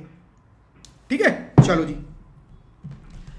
Example, Manoj trading company limited rendered services in relation to sale of mustard oil to Ashish oils limited and commission charge 7 lakhs। In this case tax to be deducted at source by Ashish oils shall be 7 lakh multiplied by 5%, 35,000। Amount payable to Manoj कितना होगा, 7 लाख पे 35% TDS काट लो, 6,65,000 की payment कर दो, खत्म बात। TDS in case of rent, मैं रेंट की पेमेंट कर रहा हूं, टीडीएस कटेगा? आंसर इज यस, टीडीएस कटेगा। हर पेमेंट पे टीडीएस है, हर पेमेंट पे, सब पे टीडीएस घुसा रखा है, राइट। और टीडीएस का सिंपल पर्पज है कि जिसको पेमेंट जा रही है वो छुपा लेता है, इसलिए जो पेमेंट कर रहा है उसको बोला अब तू टैक्स काट और हमें जमा करा और हमें बता तूने उसको कितना पे किया, कैसे, टीडीएस की रिटर्न भर के। ठीक है, चलो। TDS in case of payment of rent, every person making payment of rent to resident shall deduct tax at source provided the amount paid और पेबल ड्यूरिंग पर्टिकुलर मंथ। यहां पर्टिकुलर ईयर नहीं है, month है, देखो ध्यान देना, यहां particular month और part of the month is exceeding 50,000, चाहे पूरे महीने का या पार्ट ऑफ द मंथ। मैंने 15 दिन के लिए किराए पे लिया, 15 दिन 50,000 से ऊपर की पेमेंट की, तो कह रहा है टीडीएस काट लो, right. Tax shall be deducted at source as per the rate below. Rate अगर आपने प्लांट या मशीनरी रेंट पर लिया है, प्लांट या मशीनरी रेंट पर लिया तो 2% टीडीएस काटना, प्लांट मशीनरी पे 2%, और अगर प्लांट मशीनरी के अलावा कोई लैंड, बिल्डिंग, फर्नीचर, फिक्सचर या कुछ और लिया है तो 10% काटना। प्लांट और मशीनरी पे 2% और बाकी किसी भी और आइटम के रेंट पर 10% टीडीएस का। ठीक है, एंड इंडिविजुअल, ये देखो क्लॉज यहां फिर आ गया, वो 1 करोड़ 50 लाख वाला, पढ़ लेना, मैं बार बार नहीं पढ़ रहा। ठीक है, वही 1 करोड़ 50 लाख यहां पर भी है कि 1 करोड़ 50 लाख इंडिविजुअल एचयूएफ तभी कवर होंगे जब टर्नओवर इससे एक्सीड करेगी या तभी उनको टीडीएस काटना है। अच्छा, इसमें कंफ्यूज मत हो ना, देखो ये 1 करोड़ 50 लाख जो बंदा काट रहा है उसकी टर्नओवर है कि वो काटेगा या नहीं काटेगा। जिसकी काट रहे हो उसकी टर्नओवर नहीं देखनी, जिसका टीडीएस काट रहे हो उसकी टर्नओवर नहीं देखनी, जो काट रहा है उसकी टर्नओवर देखनी है। इसमें कोई कंफ्यूज मत हो ना। ठीक है, चलो एग्जाम्पल दिए हुए हैं। Amount of TDS in the following cases, person making payment mister A है, यहां पर मिस्टर बी है, mister C, mister D, right. Person receiving payment, receiving ये कर रहे हैं A B C D. Person making payment, payment कौन कर रहा है, individual, not exceeded limit, individual जिसकी लिमिट एक्सीड नहीं की, मतलब 1 करोड़ के अंदर टर्नओवर है इसकी, जो पेमेंट कर रहा है इंडिविजुअल है और लिमिट एक्सीड कर चुकी है। जो पेमेंट कर रहा है वो पार्टनरशिप फर्म है तो टर्नओवर देखनी नहीं, जो पेमेंट कर रहा है वो कंपनी है तो टर्नओवर देखनी नहीं। Rent for house property 60,000 per month, कह रहा है 7,20,000 रुपए, लिमिट अमाउंट एक्सीड नहीं किया, कह रहा है कोई टीडीएस मत काटो, नंबर ऑफ मंथ्स 12 हैं, right. Mister B individual, limit exceed कर गई, 7,20,000 पे 10% काट लो, 72,000। पार्टनरशिप फर्म, कोई उनकी लिमिट नहीं चेक करनी, राइट। केवल 50,000 देखना है, मंथली रेंट 50,000 या उससे ज्यादा होना चाहिए, 60,000 है यहां पर, काट लो 7,20,000 पे, यहां पर भी काट लो, कंपनी है। Rent for plant and machinery same provision, but rate जो 10% है वो 2% रह जाएगा, बस, और कोई चेंज नहीं है। Rent for house property 60,000 per month, house property का रेंट है 60,000 पर मंथ, राइट। 3 महीने का कोई बात नहीं, तब भी टीडीएस कटेगा, राइट। यहां पर mister A individual limit exceed नहीं की है तो कह रहा है कोई टीडीएस नहीं, लिमिट एक्सीड हो गई, काट लो, 50,000 पर मंथ देखना है friends, right. Then partnership firm, कुछ चेक ही नहीं करना, 60,000 से ऊपर मंथ है, रेंट काट लो टीडीएस, कंपनी टीडीएस काट लो। Rent for plant and machinery 60,000 per month, 3 महीने का, प्लांट एंड मशीनरी है तो जो 10% था वो 2% रह गया, बस, बाकी सब same. Good morning Hemant, good morning. चलो जी, अगला एग्जाम्पल आप खुद करना, कोई डाउट आए तो मुझसे अगली क्लास में पूछ लेना। Now TDS in case of payment for purchase of immovable property. मैंने एक इमूवेबल प्रॉपर्टी परचेज की, every person including individual HUF making payment to resident for purchase of immovable property and stamp duty value is 50 lakhs or more shall deduct tax at source at the rate of 1% of such sum or stamp duty value of such property whichever is higher। वो कह रहा है जी एक individual है mister A या HUF है या जो मर्जी है, मिस्टर बी से एक घर खरीदने का, मिस्टर बी के पास एक घर है जिसकी 1 करोड़ में डील हो गई कि 1 करोड़ में इस घर को मैं खरीदूंगा, इस 1 करोड़ की बदले 1 करोड़ के घर के बदले 1 करोड़ रुपया इसको पे करेंगे। मिस्टर ए मिस्टर बी को 1 करोड़ रुपया पे करने वाले हैं, तो क्या मिस्टर ए टैक्स काटेंगे? Answer is yes. यहां पर बोला है every person including individual HUF, and इस सेक्शन में फ्रेंड्स वो 1 करोड़ 50 लाख वाली कोई लिमिट नहीं है, यानी ये हर केस में काटना है, ये काटना ही काटना है, राइट यहां काटना ही काटना है। बट जो डील है उनकी वो 50 लाख, जो डील है उनकी फ्रेंड्स वो 50 लाख से ऊपर की होनी चाहिए, 50 lakhs और मोर, 50 लाख या उससे ज्यादा की होनी चाहिए, राइट। अगर ये डील 50 लाख से कम की है, कह रहे कोई टीडीएस की जरूरत नहीं है। डील 50 लाख या उससे ऊपर की है तो जो भी आप इसको पे करोगे उसके ऊपर 1% टीडीएस काट। नॉर्मली क्या होता है फ्रेंड्स, आप टीडीएस काटते हो, आपको एक 10 नंबर लेना होता है, मैंने लास्ट क्लास में बताया था बट समरी बताई थी, डिटेल में अभी आगे आएगा वो प्रोविजन, ठीक है। आपको एक 10 नंबर लेना होता है, फिर उसके बाद आप टीडीएस काट के जमा कराते हो, फिर उसके बाद अपनी रिटर्न एक फाइल करते हो, फिर उसके बाद आप रिटर्न फाइल करने के बाद सर्टिफिकेट इशू करते हो, right. Mister A mister B के साथ ये सब काम करेंगे। लेकिन अगर आप इस सेक्शन में कवर्ड हो, आपने कोई इमूवेबल प्रॉपर्टी परचेज की है, आपको कोई 10 नंबर लेने की जरूरत नहीं है। वो कह रहे हैं हम आपसे इतने कंप्लायंस नहीं करेंगे। आप सिंपल सा फ्रेंड्स एक फॉर्म होता है छोटा सा, आप उस फॉर्म को फिल करो, उसके अंदर बताओ आप अपना पैन नंबर, जिससे खरीदा उसका पैन नंबर, कितने की वैल्यू, कब कब पैसा ट्रांसफर किया, सब बताओ उसके अंदर, और बस ये फॉर्म फाइल कर दो। इसी फॉर्म के बेसिस पर टीडीएस सर्टिफिकेट जनरेट हो जाएगा, वो मिस्टर ए मिस्टर बी को दे देंगे, ये लो तुम्हारा सर्टिफिकेट, तुम्हारा टैक्स जो काटा था जमा करा दिया, और उसी के बेसिस पे मिस्टर बी को इस पे क्रेडिट मिल जाएगा, ठीक है, डन। चलो जी, तो ये हो गया जी। इसके अंदर ध्यान रखने वाली बात ये है कि कोई भी पर्सन किसी पर्सन को कोई इमूवेबल प्रॉपर्टी सेल कर रहा है और उसकी जो प्राइस है वो 50 लाख से ज्यादा है, प्राइस 50 लाख से ज्यादा है, स्टैंप ड्यूटी वैल्यू देखनी है, स्टैंप ड्यूटी वैल्यू।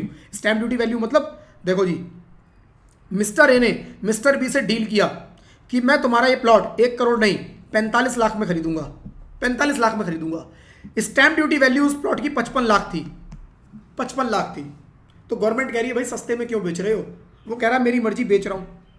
तो गवर्नमेंट कह रही है कोई बात नहीं, टीडीएस एप्लीकेबल हो गया, टीडीएस तो तुम्हें देना पड़ेगा, बाद में हम चेक कर लेंगे क्यों सस्ते में बेचा, कुछ झोलझाल तो नहीं किया, वो हम चेक करेंगे।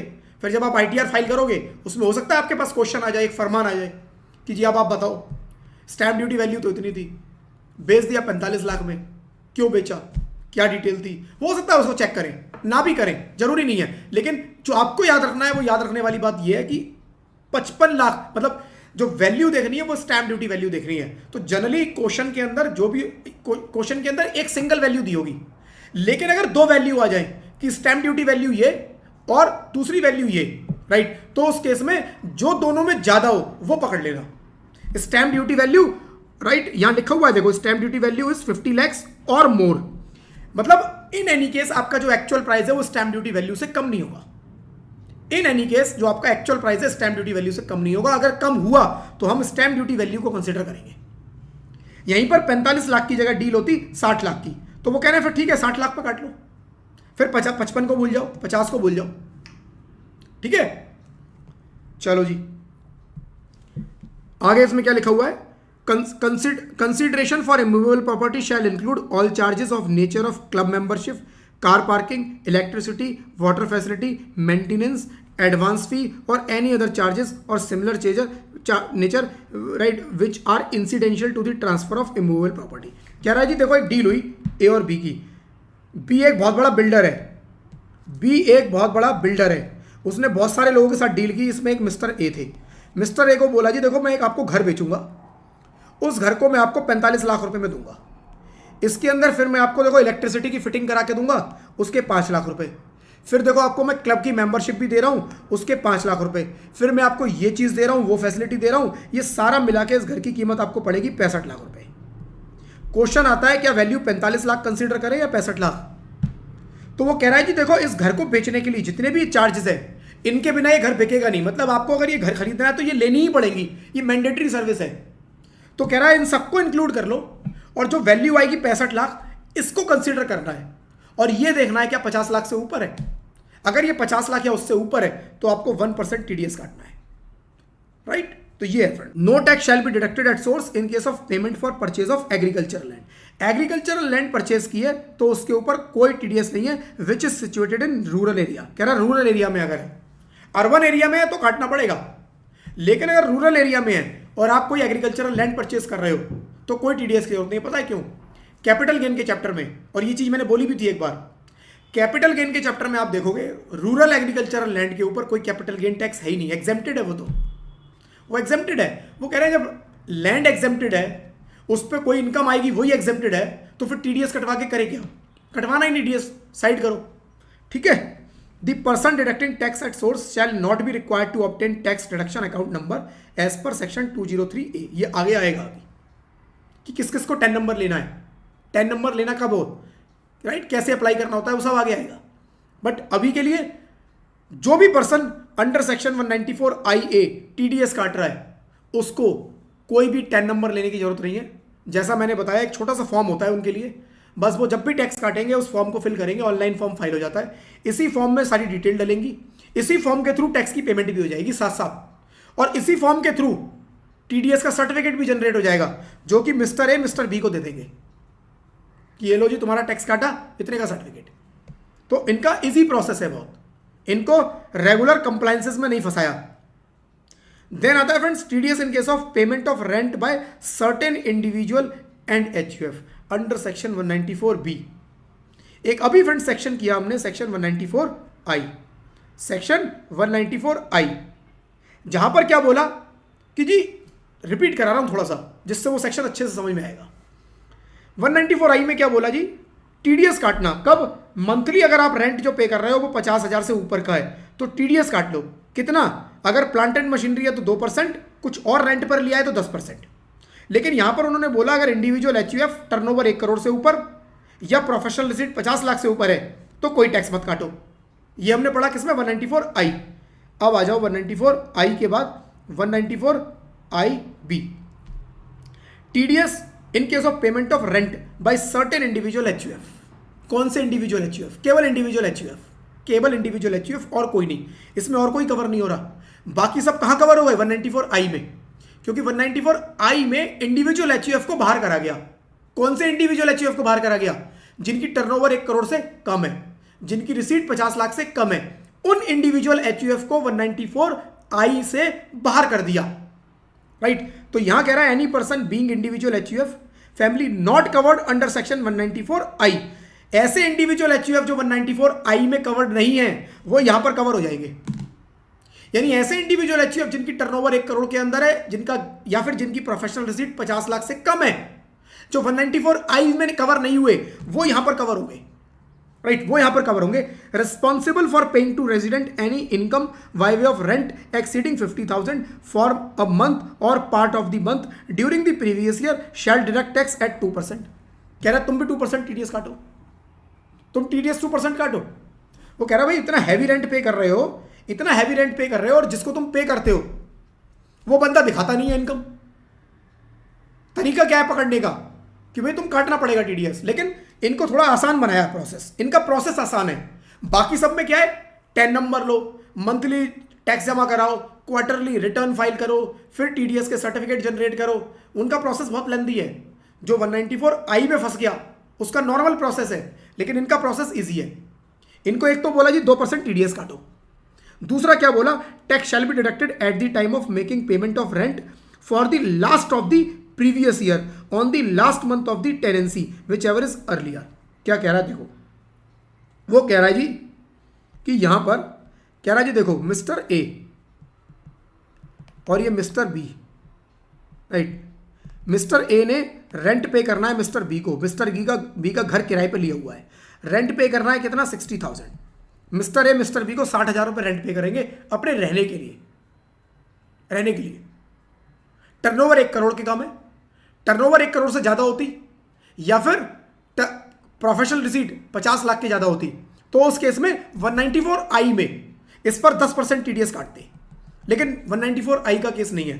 टर्नओवर मिस्टर ए की 1 करोड़ के अंदर है, रिसीट 50 लाख के अंदर है, ठीक है जी। 60,000 रुपये रेंट पे कर रहे हैं, कह रहे हैं आप टीडीएस काटो कितना, 2%। कब काटोगे? मैं रेंट पे करूंगा जी अप्रैल में, मई में, जून में, जुलाई में, अगस्त में, सितंबर, अक्टूबर, नवंबर, दिसंबर, जनवरी, फरवरी और मार्च, 12 महीने में रेंट पे करूंगा। 60,000 हर महीने 60 पे करूंगा। वो कह रहा है हर महीने मत काटना, जो लास्ट मंथ होगा ना इस लास्ट मंथ में काट लो।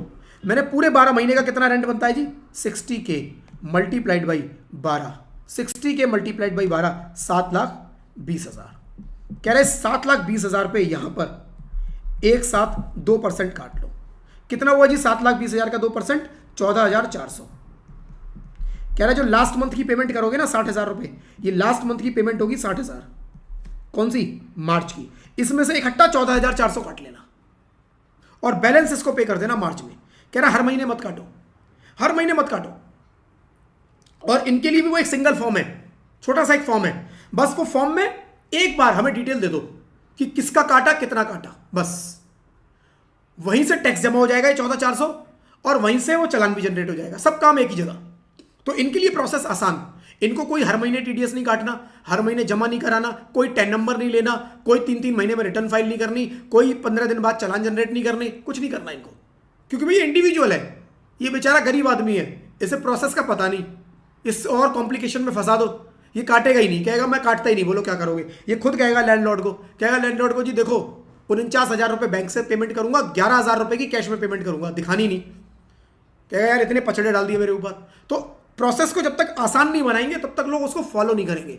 तो प्रोसेस अगर फॉलो करवाना है तो प्रोसेस का इजी होना बहुत जरूरी है, राइट। चलो जी, तो क्या बोला जी यहां पर, बोला जी tax shall be deducted at the time of making payment of rent for the last month और प्रीवियस ईयर और the last month of tenancy whichever is earlier. Last month of tenancy, ये बंदा 12 महीने रुका ही नहीं, ये अप्रैल में, जून, जुलाई, अगस्त, उसके बाद छोड़ के चला गया। 31 अगस्त को इसने घर खाली कर दिया, तो कह रहा है कोई बात नहीं, जो अगस्त लास्ट तुम्हारा मंथ था इसमें काट लो। 5 महीने का रेंट कितना बनता है जी, 5 महीने का रेंट बनता है 3 लाख रुपए 60,000 के हिसाब से। कह रहा है 3 लाख पे 2% काट लो, कितना, 6,000, राइट। तो लास्ट मंथ में जब तुम 60,000 पे करोगे, 6,000 काट के 54,000 पे कर देना, बस ये बोला है, ठीक है। चलो जी, then no requirement to take tax deduction account number, कोई 10 नंबर नहीं लेना। If person receiving payment of rent has not submitted PAN, tax shall be deducted at the rate of 20% but maximum rent payable for the last month. कह रहा है जी क्या करो, इस बंदे का 12 महीने का 7/20 के हिसाब से 2% टीडीएस काट लो। लेकिन ये जो बंदा है ना बी, ये तुम्हें अपना पैन नंबर देगा, पैन नंबर देगा, क्योंकि जब तक ये पैन नंबर नहीं देगा उस फॉर्म में, जो मैं फॉर्म बता रहा हूं उस फॉर्म में लिखना पड़ेगा आपको कि मेरा ये पैन नंबर है और जिसका मैंने टीडीएस काटा है उसका ये पैन नंबर है, इतने की पेमेंट की है और इतना ही टैक्स काट लिया मैंने। अब मान लो मिस्टर बी पैन नंबर देने को तैयार नहीं, वो कह रहा है मैं देता ही नहीं पैन नंबर, जा कैसे करेगा, इनकम रिपोर्ट कर ले तू। वो कह रहा है कोई बात नहीं, पैन नंबर नहीं दे रहा तो 20% टीडीएस काट लो इस बंदे का। 7,20,000 का 20% कितना बनता है, 7,20,000 का 20%, 72,000 इंटू 2, 1,44,000। वो कह रहा है 1,44,000 कैसे काटूं, रेंट तो 60,000 बचा आखिरी महीने का, आपने कहा था आखिरी महीने में काट लेना। अब आखिरी महीने में रेंट 60,000 का मुझे इसको देना है, टीडीएस 1,44 का। कह रहा है बस इस रेंट से फालतू मत काटना, यानी कि ये पूरा का पूरा रेंट इसका साफ कर दो, 20% और rent which ever is lower, ठीक है। तो अगर वो बंदा पैन नंबर नहीं देता है तो 20% काट लो, लेकिन रेंट से ज्यादा ना हो, वो रेंट से ज्यादा नहीं होना चाहिए, तो ज्यादा से ज्यादा रेंट जितना है उतना काट लो बस। तो पूरा का पूरा 60 इसका साफ हो जाएगा। वो कहेगा पूरा का पूरा 60 गवर्नमेंट को ये लो बिना पैन नंबर के, गवर्नमेंट कहेगी कोई बात नहीं 60,000 आ गया, बात खत्म, ठीक है। चलो जी आगे देखते हैं। The person receiving payment of rent has not submitted PAN, tax shall be deducted at 20%, but maximum rent payable for the last month का जो भी रेंट है मैक्सिमम उतना काट लो। Mister Rohan has taken a house of 60। ये बिल्कुल exact वही एग्जांपल है फ्रेंड्स जो मैंने अभी बनाया है, आप देख लेना इसको आराम से, ठीक है। अगला section, TDS in case of payment under specified agreement, section 194(1)(c). पढ़ लो एक बार, समझाना पड़ेगा मेरे को थोड़ा सा इसको। Notwithstanding anything contained in section 194(i)(a), any person responsible for paying to resident any sum by way of consideration not being consideration in kind under the agreement referred section 45(5) shall deduct tax at 10%। देखो इसकी एक line समझ लो यहां पर, फिर एक बना के दिखाता हूं। कह रहा है not with standing anything content in section 194(i)(a). 194(i)(a) किस चीज का था? 50 लाख से ऊपर की इमूवेबल प्रॉपर्टी ट्रांसफर की है, तो मेरे को 1% टीडीएस काटना है पूरे अमाउंट पे, ठीक है। वो था सेक्शन 194(i)(a). वो कह रहा है 194(i)(a) में जो मर्जी लिखा है इग्नोर कर दो अगर वो स्पेसिफाइड एग्रीमेंट है। अब स्पेसिफाइड एग्रीमेंट क्या है वो समझो जरा पहले, फिर इस सेक्शन पे वापस आऊंगा। स्पेसिफाइड एग्रीमेंट होते कैसे हैं? मेरा एक घर है, मेरी इतनी बड़ी एक लैंड है, बहुत बड़ी लैंड है, यहां पर मैंने अपनी एक टूटी फूटी सी झोपड़ी बनाई हुई है, एक टूटी फूटी सी झोपड़ी बनाई हुई है। इसके आसपास का जो एरिया है एक पॉश एरिया है, बहुत बड़ा एरिया है, इस जगह की वैल्यू बहुत जबरदस्त है। मेरी कोई कमाई नहीं है, मैं इस टूटे फूटे से कॉर्नर में एक सिंगल ग्राउंड फ्लोर पे छोटा सा झोपड़ी टाइप बना रखी है, उसमें रह रहा हूं। मैं इस जगह को बेचना नहीं चाहता, मेरा इससे बहुत लगाव है क्योंकि मेरे दादाओं परदादाओं की, मेरे पूर्वजों की जगह है, मेरी एंसेस्ट्रल प्रॉपर्टी है।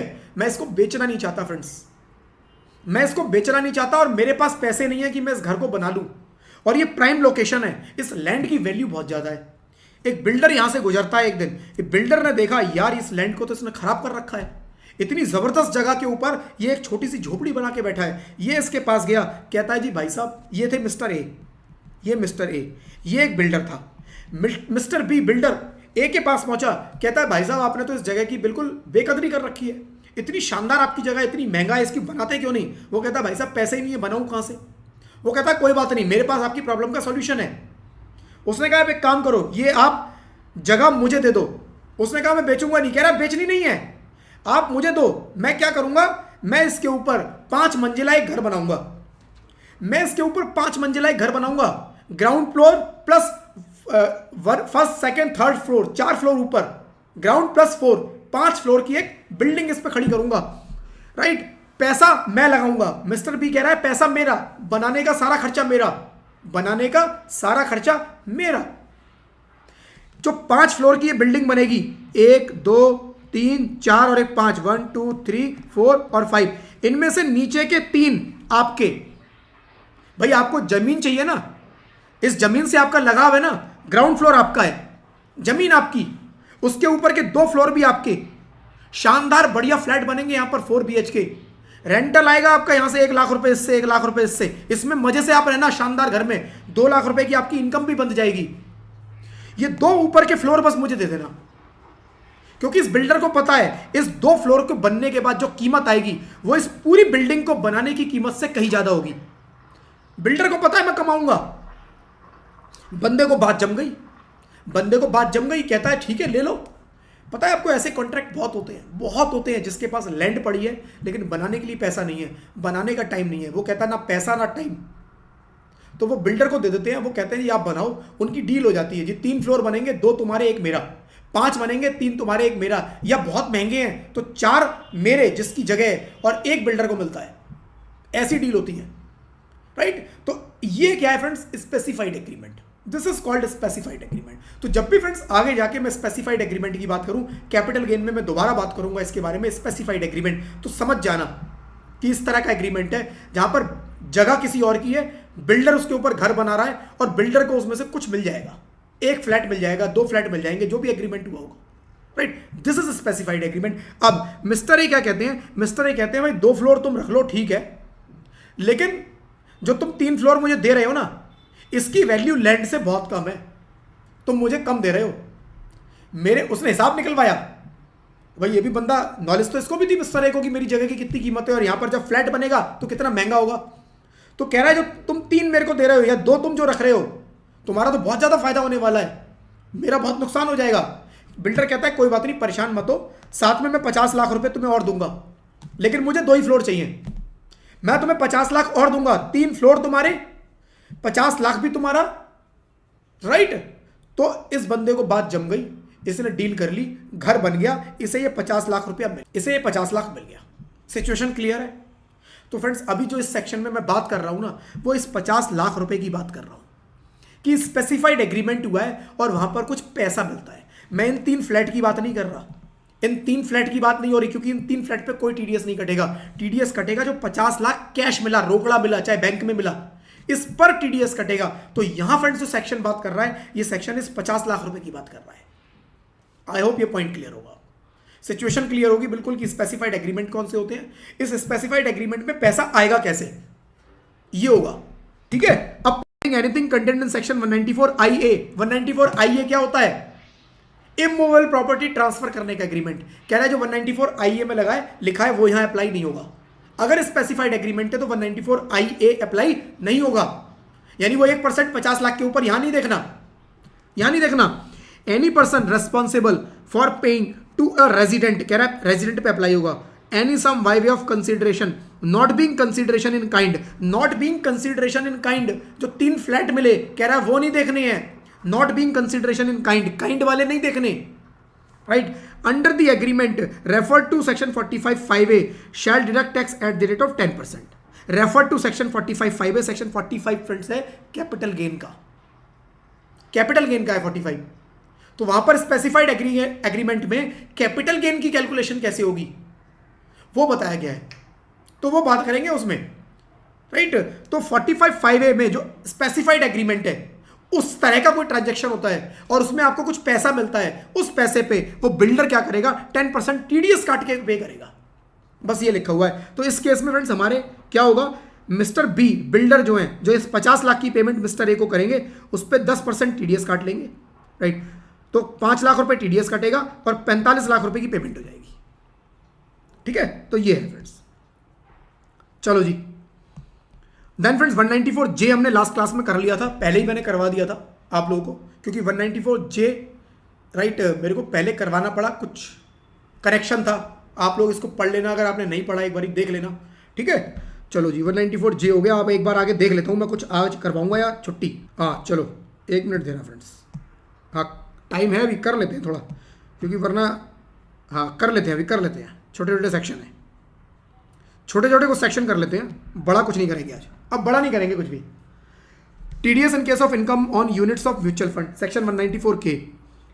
म्यूचुअल फंड मैंने खरीदे और वहां से कुछ इनकम आई है। म्यूचुअल फंड मैंने एक्सप्लेन किया था आपको क्या होता है। एक पूल होता है, पूल में सब पैसा डालते हैं, एक म्यूचुअल फंड कंपनी होती है, उस पैसे को इन्वेस्ट करती है और वहां से जो इनकम आती है वो आपको बढ़ जाती है, राइट। तो any person making payment of income on units of mutual fund to resident, तो वो म्यूचुअल फंड कंपनी किसी रेजिडेंट को पेमेंट कर रही है, but resident, non resident cover नहीं है। Shall deduct tax at source at the rate of 10%। 10% TDS काटेगी, प्रोवाइडेड अमाउंट बीइंग पेड और payable during particular year exceeding 10,000। 10,000 से ऊपर का पेमेंट अगर हो रहा है तो 10% टीडीएस काटना है पूरे पे। ठीक है। TDS shell not be deducted if the income is of the nature of capital gain. कह रहा है अगर ये कैपिटल गेन है तो कोई टीडीएस नहीं कटेगा। कैपिटल गेन है तो कोई टीडीएस नहीं कटेगा, मतलब आपने म्यूचुअल फंड को सेल कर दिया तो फिर कैपिटल गेन का केस बन गया, तो कोई टीडीएस नहीं है। लेकिन म्यूचुअल फंड सेल नहीं किए, उस पर इंटरेस्ट आ रहा है, उस पर डिविडेंड आ रहा है, इनकम आ रही है, तो उस पर टीडीएस कटेगा। ठीक है। फिर TDS in case of payment of compensation on acquisition of certain immovable property, section 194LA। 194LA किस पर एप्लीकेबल है friends? Government agency compulsory acquisition कर लेती है आपकी प्रॉपर्टी का। मैंने बताया था कंपल्सरी एक्विजिशन होता है। अदर सोर्सेज में हमने देखा था कि उस पर अगर इंटरेस्ट आएगा तो 50% डिडक्शन मिल जाएगी, वो पढ़ा था अदर सोर्सेज में, राइट। तो वही वाला केस फिर आ गया कि अगर गवर्नमेंट, इफ एनी लैंड और building has been acquired by government और other similar agency, tax shall be deducted at source at the rate of 10% provided the amount paid और payable to any resident is exceeding 5 lakh. Government ने मेरी property acquire कर ली compulsorily, मेरे को 25 लाख रुपए का payment आएगा, तो वो कह रहा है इस 25 लाख पे 10% टीडीएस काट लो, बैलेंस पे करो। जाती है वैसे तो, देखो जाती है बहुत ज़्यादा। एक तो जो ये पेमेंट आएगा ना 25 लाख का, ये एक्चुअल मेरी प्रॉपर्टी 50 लाख की होगी तब 25 का आएगा, कभी पूरा पेमेंट ही नहीं मिलता। एक तो मेरा जबरदस्ती मेरा घर एक्वायर कर लिया, पेमेंट मुझे दे रहे हो कम, ऊपर से 10% टीडीएस, मतलब हर तरफ से मार दो बंदे को। लेकिन ठीक है, एग्जाम में 10% लगाना है आपको, ठीक है। एग्जाम में मत लिख देना ये सब स्टोरी जो मैं बोलता हूँ बीच बीच में, ये केवल आपके एंटरटेनमेंट के लिए, आपकी नॉलेज के लिए होती है। No tax shall be deducted at source if the payment relates to acquisition of agricultural land. कह रहा है अगर एग्रीकल्चरल लैंड से रिलेटेड है तो कोई टीडीएस मत काटो, और यहां पर कोई एग्रीकल्चर रूरल या अर्बन किसी की बात नहीं की, यानी एग्रीकल्चरल लैंड चाहे रूरल है चाहे अर्बन है, दोनों पे ही एग्जेम्प्ट है, टीडीएस एग्जेम्प्ट है, टीडीएस नहीं कटेगा, लेकिन टैक्सेबल होगा वो कैपिटल गेन में। रूरल एग्जेम्प्ट होती है, अर्बन टैक्सेबल होती है कैपिटल गेन में, ठीक है। लेकिन टीडीएस की जब बात आती है और कंपलसरी एक्विजिशन की बात आएगी, कंपलसरी एक्विजिशन की, तो कंपलसरी एक्विजिशन की बात आएगी तो रूरल या अर्बन नहीं देखना है, एग्रीकल्चर लैंड होगी, गवर्नमेंट ने एक्वायर की है, कोई टीडीएस नहीं कटेगा। अदरवाइज 5 लाख से ऊपर की पेमेंट है 10% टीडीएस काट लो। आगे बोल रहा है no deduction shall be made under this section where such payment is made in respect of any award और agreement which has been exempted from levy of income tax under section 96 of the right to fair compensation and transparency in the land acquisition, rehabilitation and reassessment act 2013। तो friends एक act है, right, एक act है, कौन सा, fair compensation and transparency in land acquisition rehabilitation and resettlement act 2013, उसका section 96 है। आपको इतना सेक्शन याद करने की जरूरत नहीं है, इस एक्ट को याद करने की जरूरत नहीं है। अगर ये आया तो सिचुएशन दी होगी एग्जाम में, केवल आपको करना क्या है कि अगर एक्विजिशन हुआ है इसके अंडर, देन नो टीडीएस, कोई टीडीएस नहीं है। और अगर ये मेंशन ना हो तो क्या करना, टीडीएस काट देना 5 लाख के ऊपर 10%, 5 लाख के ऊपर निकलते ही पूरे पे 10%, ठीक है। If 6 lakhs is to be paid to Mr. Rohan और 5/5/2025 by state government on compulsory acquisition of his urban land, amount of TDS shall be 6 lakhs multiplied by 10%, 60,000। Simple. Land चाहे अर्बन हो चाहे रूरल हो सब पे कटेगा, केवल agricultural land को छोड़ा है। एग्रीकल्चरल लैंड चाहे रूरल है चाहे अर्बन है, टीडीएस नहीं कटेगा। Then TDS in case of payment of certain sum by certain individuals और एचयूएफ, सेक्शन 194M। ये भी फ्रेंड सेक्शन 194IB टाइप का है। देखो 194IB क्या था, देख लो एक बारी। 194IB, TDS in case of payment of rent by certain individual HUF. ऐसे इंडिविजुअल एचयूएफ जो 194I में कवर नहीं हुए उनको IB में कवर कर दिया। कौन से कवर नहीं हुए, जिनकी टर्नओवर 1 करोड़ के कम थी, जिनकी रिसीट 50 लाख के कम थी, वो 194I में कवर नहीं हुए तो IB में कवर कर दिया। ऐसा सही सेक्शन ये 194M है। देखो 194M, any person being individual HUF other than those who are required to deduct tax at source under section 194C, 194H, 194J। कौन कौन से, 194C, 194H और 194J।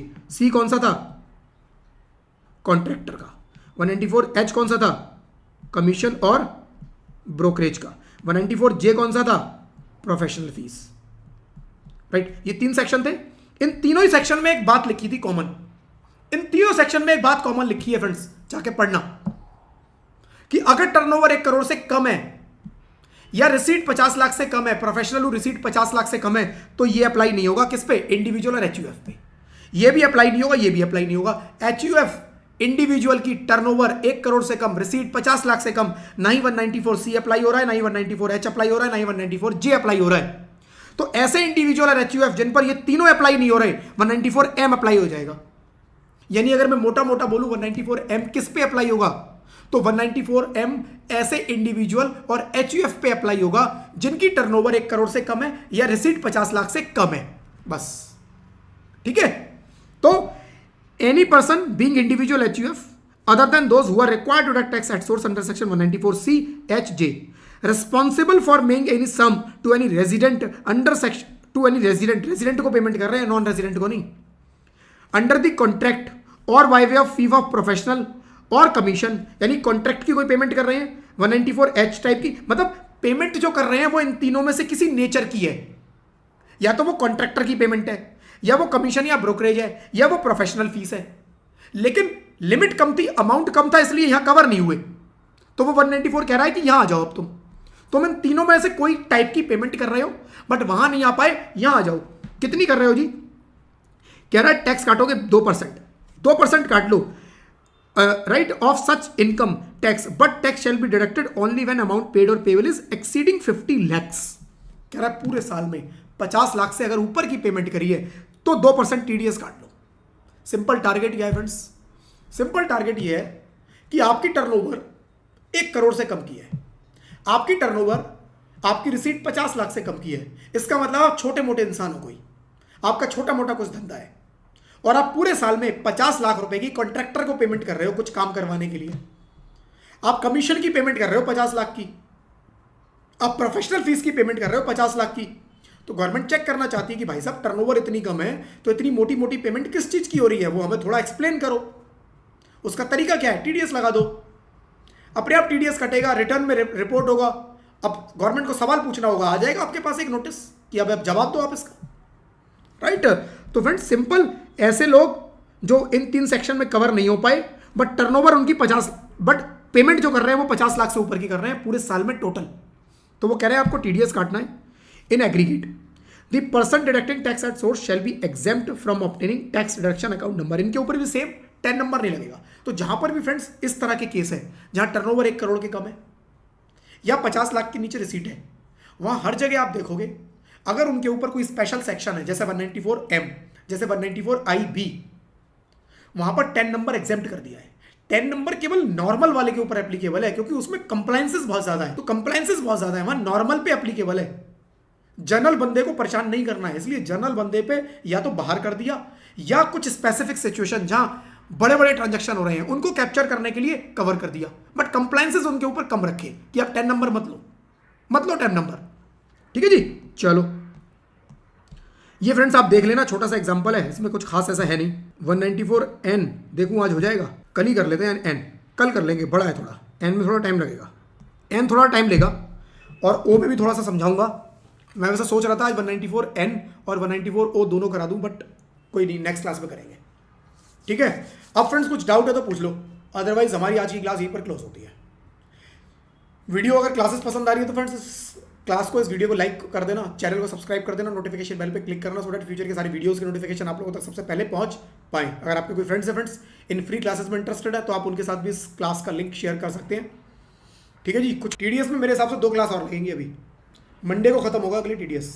काफ़ी बड़ा चैप्टर है फ्रेंड्स, काफ़ी बड़ा चैप्टर है, खाली पढ़ता जाऊंगा और आपको बस बताता जाऊंगा तो फिर मज़ा नहीं आएगा, समझ में नहीं आएंगे, बाउंसर पढ़ेंगे। तो डिटेल्ड एक्सप्लेनेशन बहुत ज़रूरी है, सो डैट वो कंसेप्ट आपके माइंड में फिट हो जाए, सो डैट जो इसमें प्रैक्टिकल क्वेश्चंस दिए हैं वो जब आप करो तो आपको कोई डिफिकल्टी ना आए। बट फिर भी फ्रेंड्स मैं बोलूँगा प्रैक्टिकल क्वेश्चंस आपको करने हैं, खाली कॉन्सेप्ट क्लैरिटी एग्जाम में पास नहीं कराएगी। जितने इसके अंदर क्वेश्चंस दिए हैं जरूर करना, ट्राई करूँगा क्लास जब खत्म हो जाएंगी उसके बाद कुछ एक्स्ट्रा स्टडी मटेरियल प्रोवाइड कर दूँ आपकी प्रैक्टिस के लिए, राइट, उनकी भी प्रैक्टिस कर लेना। ठीक है जी, चलिए friends, thank you friends, thank you, bye bye.